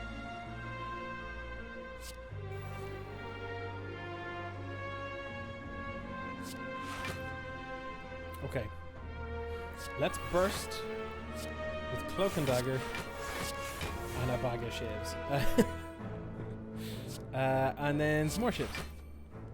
So shiv, shiv, shiv, shiv, shiv. Oh, this is fun. This is fun. I'm enjoying this one. Oh, do we want to set up? Yeah, I think we want to set up.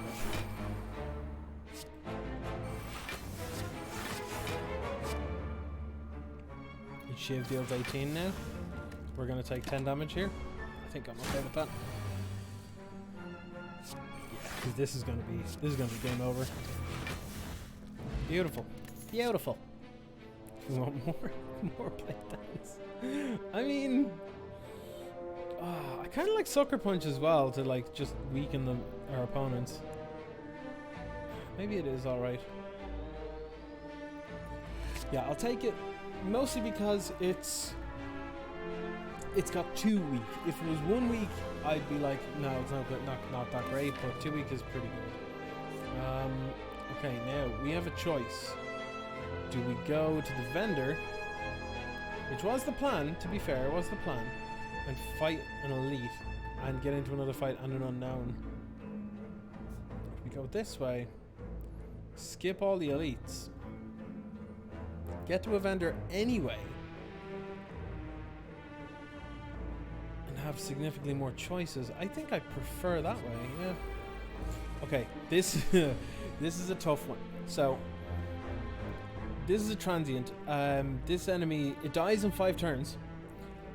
It deals insane damage, but when it loses HP, it loses that much strength until the end of the turn as well. So if I hit it with neutralize here, it hits it with the weak, and also the 3 damage reduces its strength by 3. So it's gonna hit us for 30. It'll now hit us for 20. Like, it's a huge drop, but that starts going up and up and up. So I'm gonna play this to be sure, because yeah, this seems pretty good too. It's down to 13 already. Yeah, I'm gonna do this. It's basically gonna hit us for nothing here. Yeah.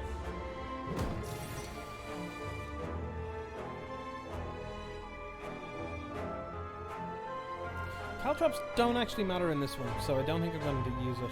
I'm going to use this, however. I'm going to try and find more ways to damage it. Damage.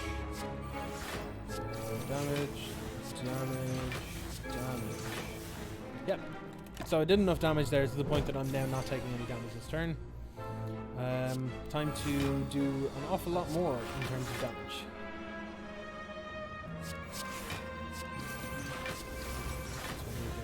19. Get them blocked, do a shiv down to 10. I think that's good, because now I'll get an additional bunch of block for next turn. It's looking pretty alright. Hit for 60 now. We definitely need these kind of things. Damage. We only have to survive 2 more turns anyway, so like we're fine.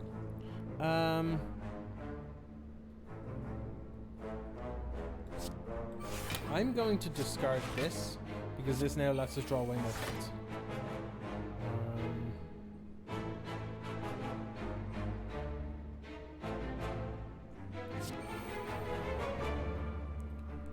Let's discard. I think I'm going to discard Terror.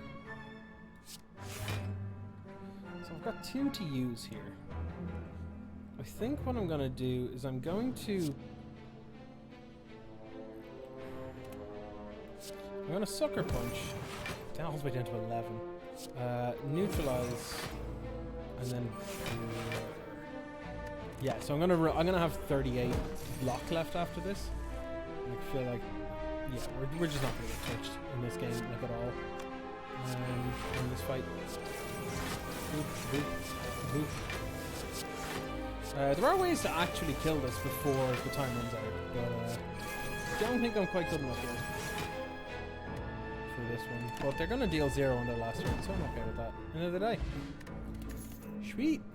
I like drawing 4 cards and discarding 1. That seems pretty gross. Let's go for a normal fight. Alright, so this one explodes in 3 turns, so we have to kill that one like first, before we do anything. So let's hit it. Use Caltrops. Gain some blocks so it'll mitigate what they're going to do to us there, and then play dance and just start rolling on them, I guess. This one's going to be a thing, this Ferret Guardian. Okay, we're going to have to play these because they're just too good. So this kills this. This is a pain in the ass, so I think I'm actually just going to kill it.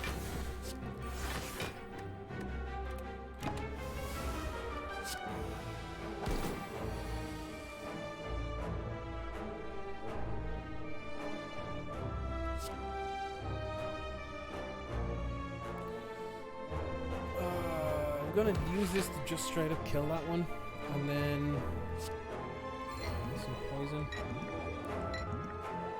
So poison was used 3 times, which means it negates the artifact's ability 3 times. You're not discarding the days because if you leave it in hand by the end of the turn, it goes away, which is quite nice. Okay, so we can draw a scary amount of cards here by just using acrobatics and burst. But there's not much point to it because we don't have a whole lot of energy gaining things, so I think I would sooner burst, cloak and dagger, pile of shivs, essentially destroy your ability to do everything. Let's get rid of that. Cloak and dagger, and yeah, so we got rid of their block ability entirely. Gain 12 a turn, no. So after we do them having a little bit more again, that's okay. We can mess them up. Oh, we got infinite blades. This is one of the ones I'm looking for. So infinite blades is 1 for power. At the start of your turn, add a shiv to your hand. And the upgraded version starts in your hand. So I'm definitely going to take that. Can't wait to get to this vendor now. Or no, it's the rest site to upgrade it, sorry. Lose all gold to obtain a relic. What is a relic? Red mask. At the start of each combat, apply 1 week to all enemies. No, that's god awful. It's not worth it. I am resting for sure to upgrade that. Because this now basically means that we start with an extra shiv a turn. This is absolutely insane. Our build is now hilarious and great. Let's buy 3 potions. Dexterity potion, Gambler's Brew. This one is really powerful. So, Fairy in a Bottle is when you would die, heal to 30% of your max HP instead and discard this potion. Just realised that we can't gain potions. Oh, that's a punt. Oh, I forgot that we did that. Oh well. Alright, so what are we going to do here? We need to remove like something not very good. I have not found terror to be very good. I have not found expertise to be very good. I also haven't found blur to be very good, but I haven't found it to be terrible either. So,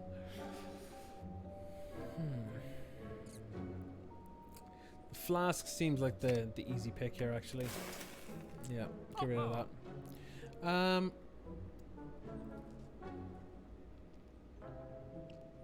I also like Endless Agony. It's 0 for 4 damage, and whenever you draw it, you add a copy of it to your hand, which is pretty good. I quite like it. So it's often 0, deal 8 in two attacks, which is very relevant in the build that we're doing because it cares about multiple attacks and stuff. So I think I'm gonna get. I don't know what I want. What are these? Whenever I receive 5 or less unblocked attack damage, reduced to 1. That's fine. Max HP by 10. That's fine. Cards which exhaust when played will instead discard 50% of the time. What cards exhaust here? 1. It's 1 card, and I was thinking of getting rid of it. So no, I'm not going for that one.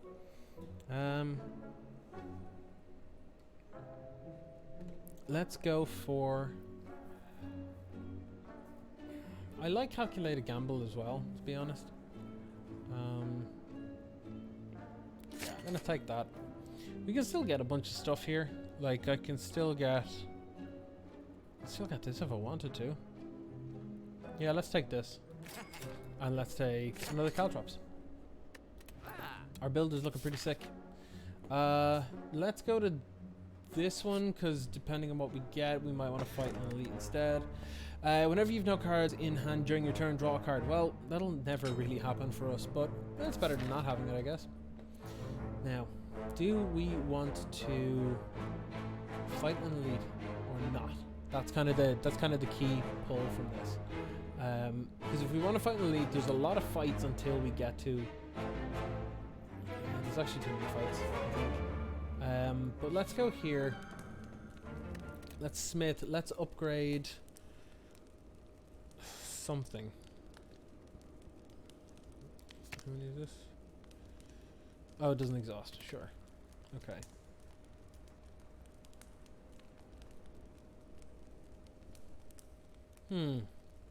What do we want to do?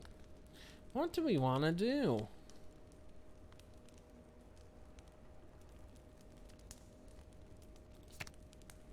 Deal 5 damage back. That's fine, I guess.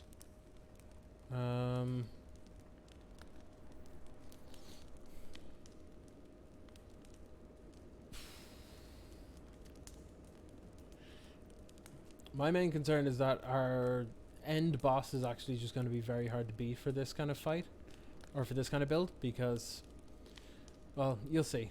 you'll see. I kind of like this actually. Yeah, let's upgrade this so that we can just keep getting it, keep recurring it. Okay, I'm gonna go this way because it means we get in fewer fights, and honestly, that sounds pretty good to me. All right, after image. Infinite blades, accuracy, neutralize, blade dance. These all do 9 damage now. Kill 1 creature immediately. That's the turn. That seemed pretty good. I like this. Cloak and dagger. Get some shivs. Let's mess these up. Nope, I don't want that one. I want this one. And then we shiv again. Actually, is there any more efficient way? No. Okay. That's fine. Like this. Like this. Draw discard. Let's discard first, I guess. And then we'll terror this. And we'll spike it. And then we get rid of days. Happy days. Okay, this is gonna get messed up. Let's get Caltrop set up anyway. Cloak and dagger. Cloak and dagger. Blade dance. Shiv, shiv, shiv, shiv, shiv. You have to bear in mind that this has thorns, so whenever we attack it, we take 5 damage. That's why I need to be aware of exactly what way we're doing things here. Shivs are going to deal more. Let's draw some more stuff. Let's discard... We can discard Calculated Gamble for this one. And... draw a card.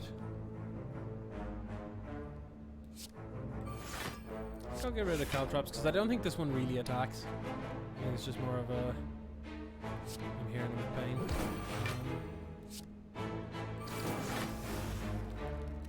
Yep, seems alright. Yeah, they just keep upping thorns, so let's not take much damage from that if possible. I'm going to pitch expertise.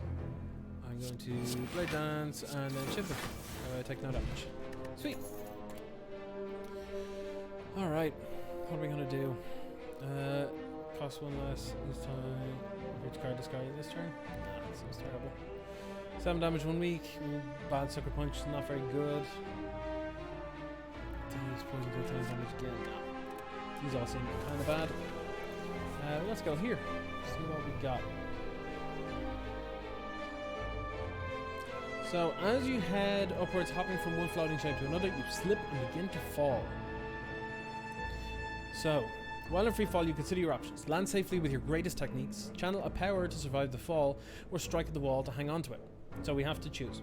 Lose a Cloak and Dagger, lose Caltrops, or lose Sucker Punch.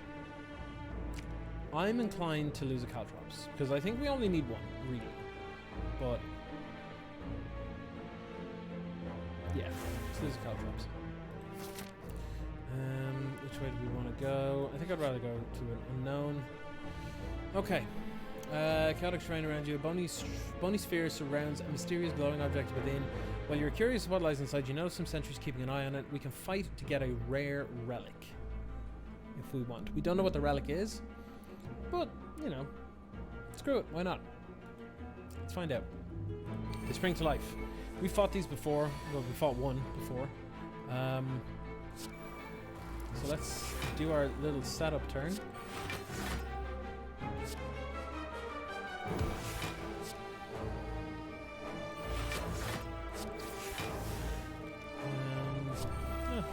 See if we can get anything. Nope, nothing. Cool. So yeah, we've avoided most of the damage there, but we're probably gonna draw a couple of burns soon. Yeah, there we go. Let's make shivs real good. Let's add blur, I guess. Let's add accuracy, and then defend and survival. We'll pitch that, and then we'll shiv this. That'll minimize the damage we take again. We're gonna start getting a bunch of burns though. Yeah, here they are. But we can draw and discard them.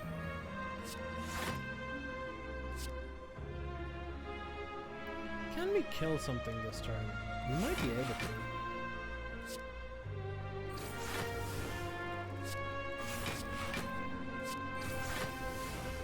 I'm gonna burst and then blow bits. Let me get 4 ships. So close. So close. This is quite a heavy fight, not gonna lie. Pretty rough.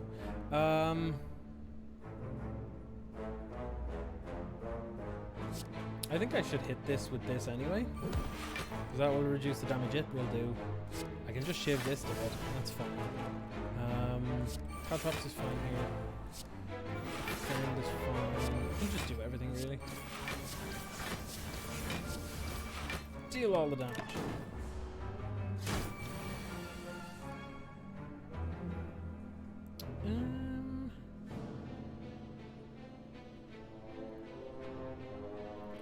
I'm gonna use the things I want to use first. So we'll weaken, shiv. I guess drop discard is pointless here. Calculated gamble. That wasn't bad. Let's draw 4, discard 1. And Cloak and Dagger, 2 shivs. Shivity shivity. Got him. Tough bandages. Whenever you discard a card during your turn, gain 3 block. Oh, that's cool. We can discard a bunch of stuff in different ways, so that's nice. We gain 2 dexterity potion, and we can add stuff. Tools of the Trade seems pretty reasonable. It allows us to sort of get crappy cards out of our hand pretty quickly. The Maw. Well, it looks like we're going to just have a pretty stock start turn here, I think.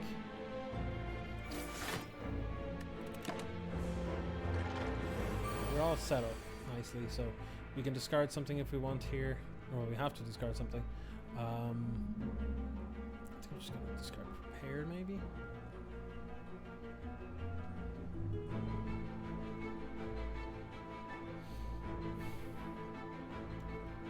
Actually, let's get rid of Strike. Strike seems garbage. Alright, so let's go for it. And discard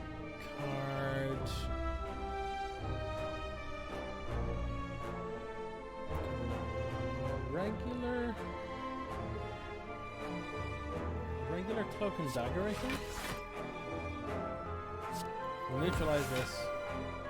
We'll make shivs better. We will... What else will we do? We'll Sucker Punch it. Make it weaker for another few turns. We'll shiv it. Oh, I did that wrong. Oh well. Yeah, screw it. No, I messed up. Picked the wrong card there. That's alright. That's alright. We don't have to worry about defense for this turn, so that's okay. Let's get some Caltrops down. Let's make the shivs better. Let's strike and shiv. Oh, we can do it. Shiv. Or normal strike. What are we gonna pitch? Regular strike, I think. Kind of block and draw a card.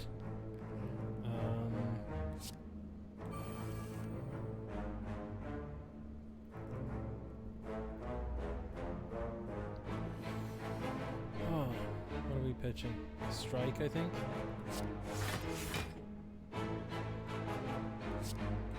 Give it more weak. Give it vulnerable. I want to make sure I've got room in my hand for all these, because I think you can only hold up to 10 cards at a time. So, shiv, shiv, shiv. Shiv, shiv. And pass.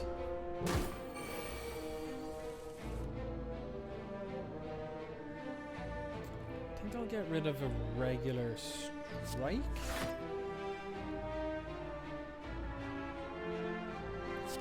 Shiv. Surprise, surprise. I'm going to burst, and I'm going to Cloak and Dagger. And I'm going to shiv, shiv, shiv, shiv. And Cloak and Dagger again. Shiv, and then I think I'm going to blur, because that'll give me scope to... Like, I can keep a little bit of my block around for next turn if I need to, and that's pretty nice. Get rid of the strike. Let's Sucker Punch it. Finesse. Cloak and Dagger. Shiv. Shiv. Expertise. Get another Blade down to kill them. Yeah, there we go. Blessing of the Forge. Can't get it. That's okay. And I don't think we need any of these. So. Alright, just before the last fight. Hey, Leon's home. Let's take a look. Let's see what we can do.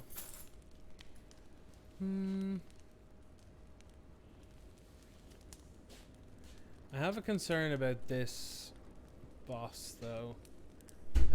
You'll see why in a minute. Is this any good?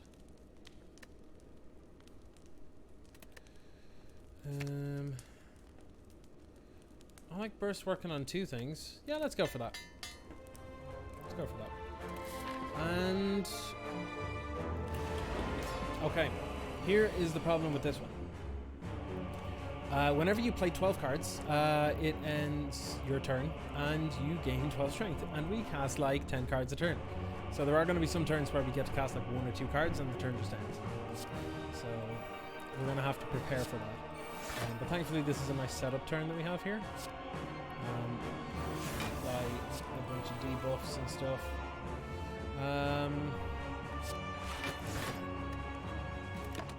See if we can get any extra stuff there. So we can cast potentially up to 8 things this turn, but then nothing else. So let's try and weaken it at least. We have to try and work it in such a way that if we cast this now, we have five things left that we can do. And I think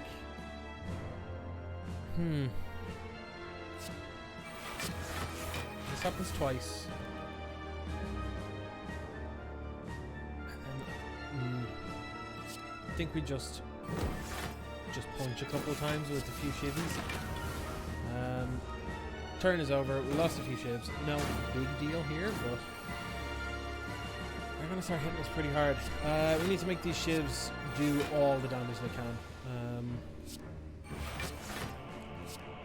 are now gonna deal 18. That's pretty good. So we can only do 6. We can do 6 things next turn. Pretty rough. Oh yeah, it also makes us draw fewer cards, which is not great.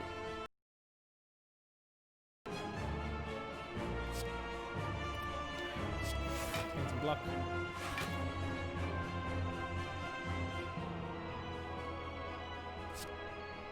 Cancel block. Oh, I don't like this at all.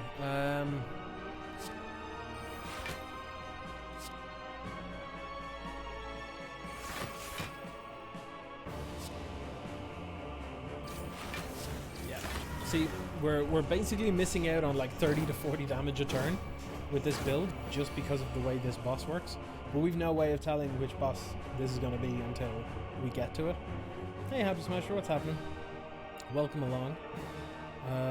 Okay, so we can do up to 12 things now. Ooh. I'm going to... What I'm going to do is I'm going to Shiv...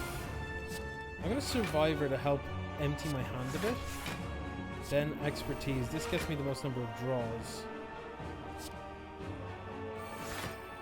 This allows me to Cloak and Dagger twice here, which means that this one is going to be Garbo.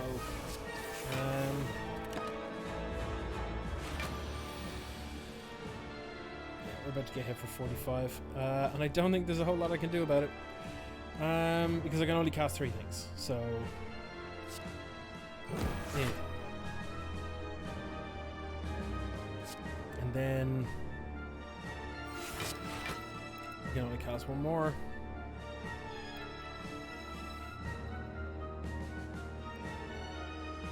I guess it's Tools of the Trade, because the Shiv can't get through the shield that the block that they've got, so at least this gives us an option. Yeah, beating here, but this is the last boss of the run, so like, I get it, sort of.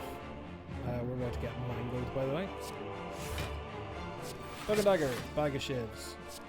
1, 2, 3, 4, 6, 7, 8. Cloak and Dagger, bag of shivs. Sucker Punch. Shiv, shiv, shiv, shiv, shiv, shiv. Blur, I guess. And then end turn. Oh god. We're gonna have a bad turn this turn.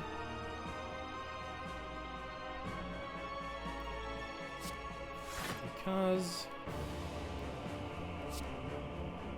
we can only do 2 attacks. And then it's time up again. Oh, it is so hard to deal with that. I'm gonna get rid of the regular strike, I think. Cloak and Dagger. It's 1. Shiv. Shiv. Shiv. Shiv.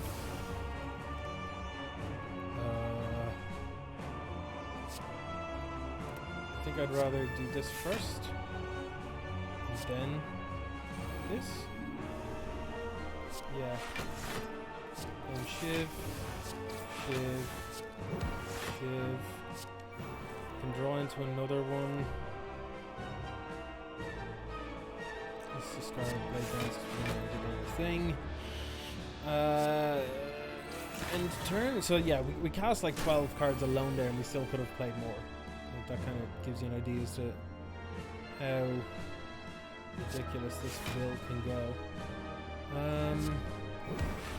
Let's weaken it first of all. That's critical. Shiv, Shiv, Blade Dance, Shiv, Shiv, Expertise. So, I'm going to take an absolute pounding here. Cloak and Dagger. Shiv.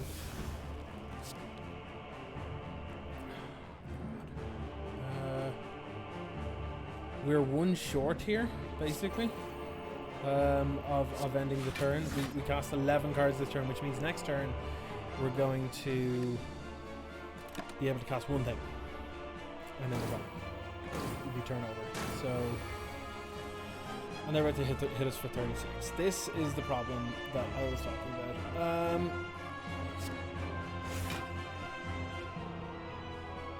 How do we stop this? I don't think we can.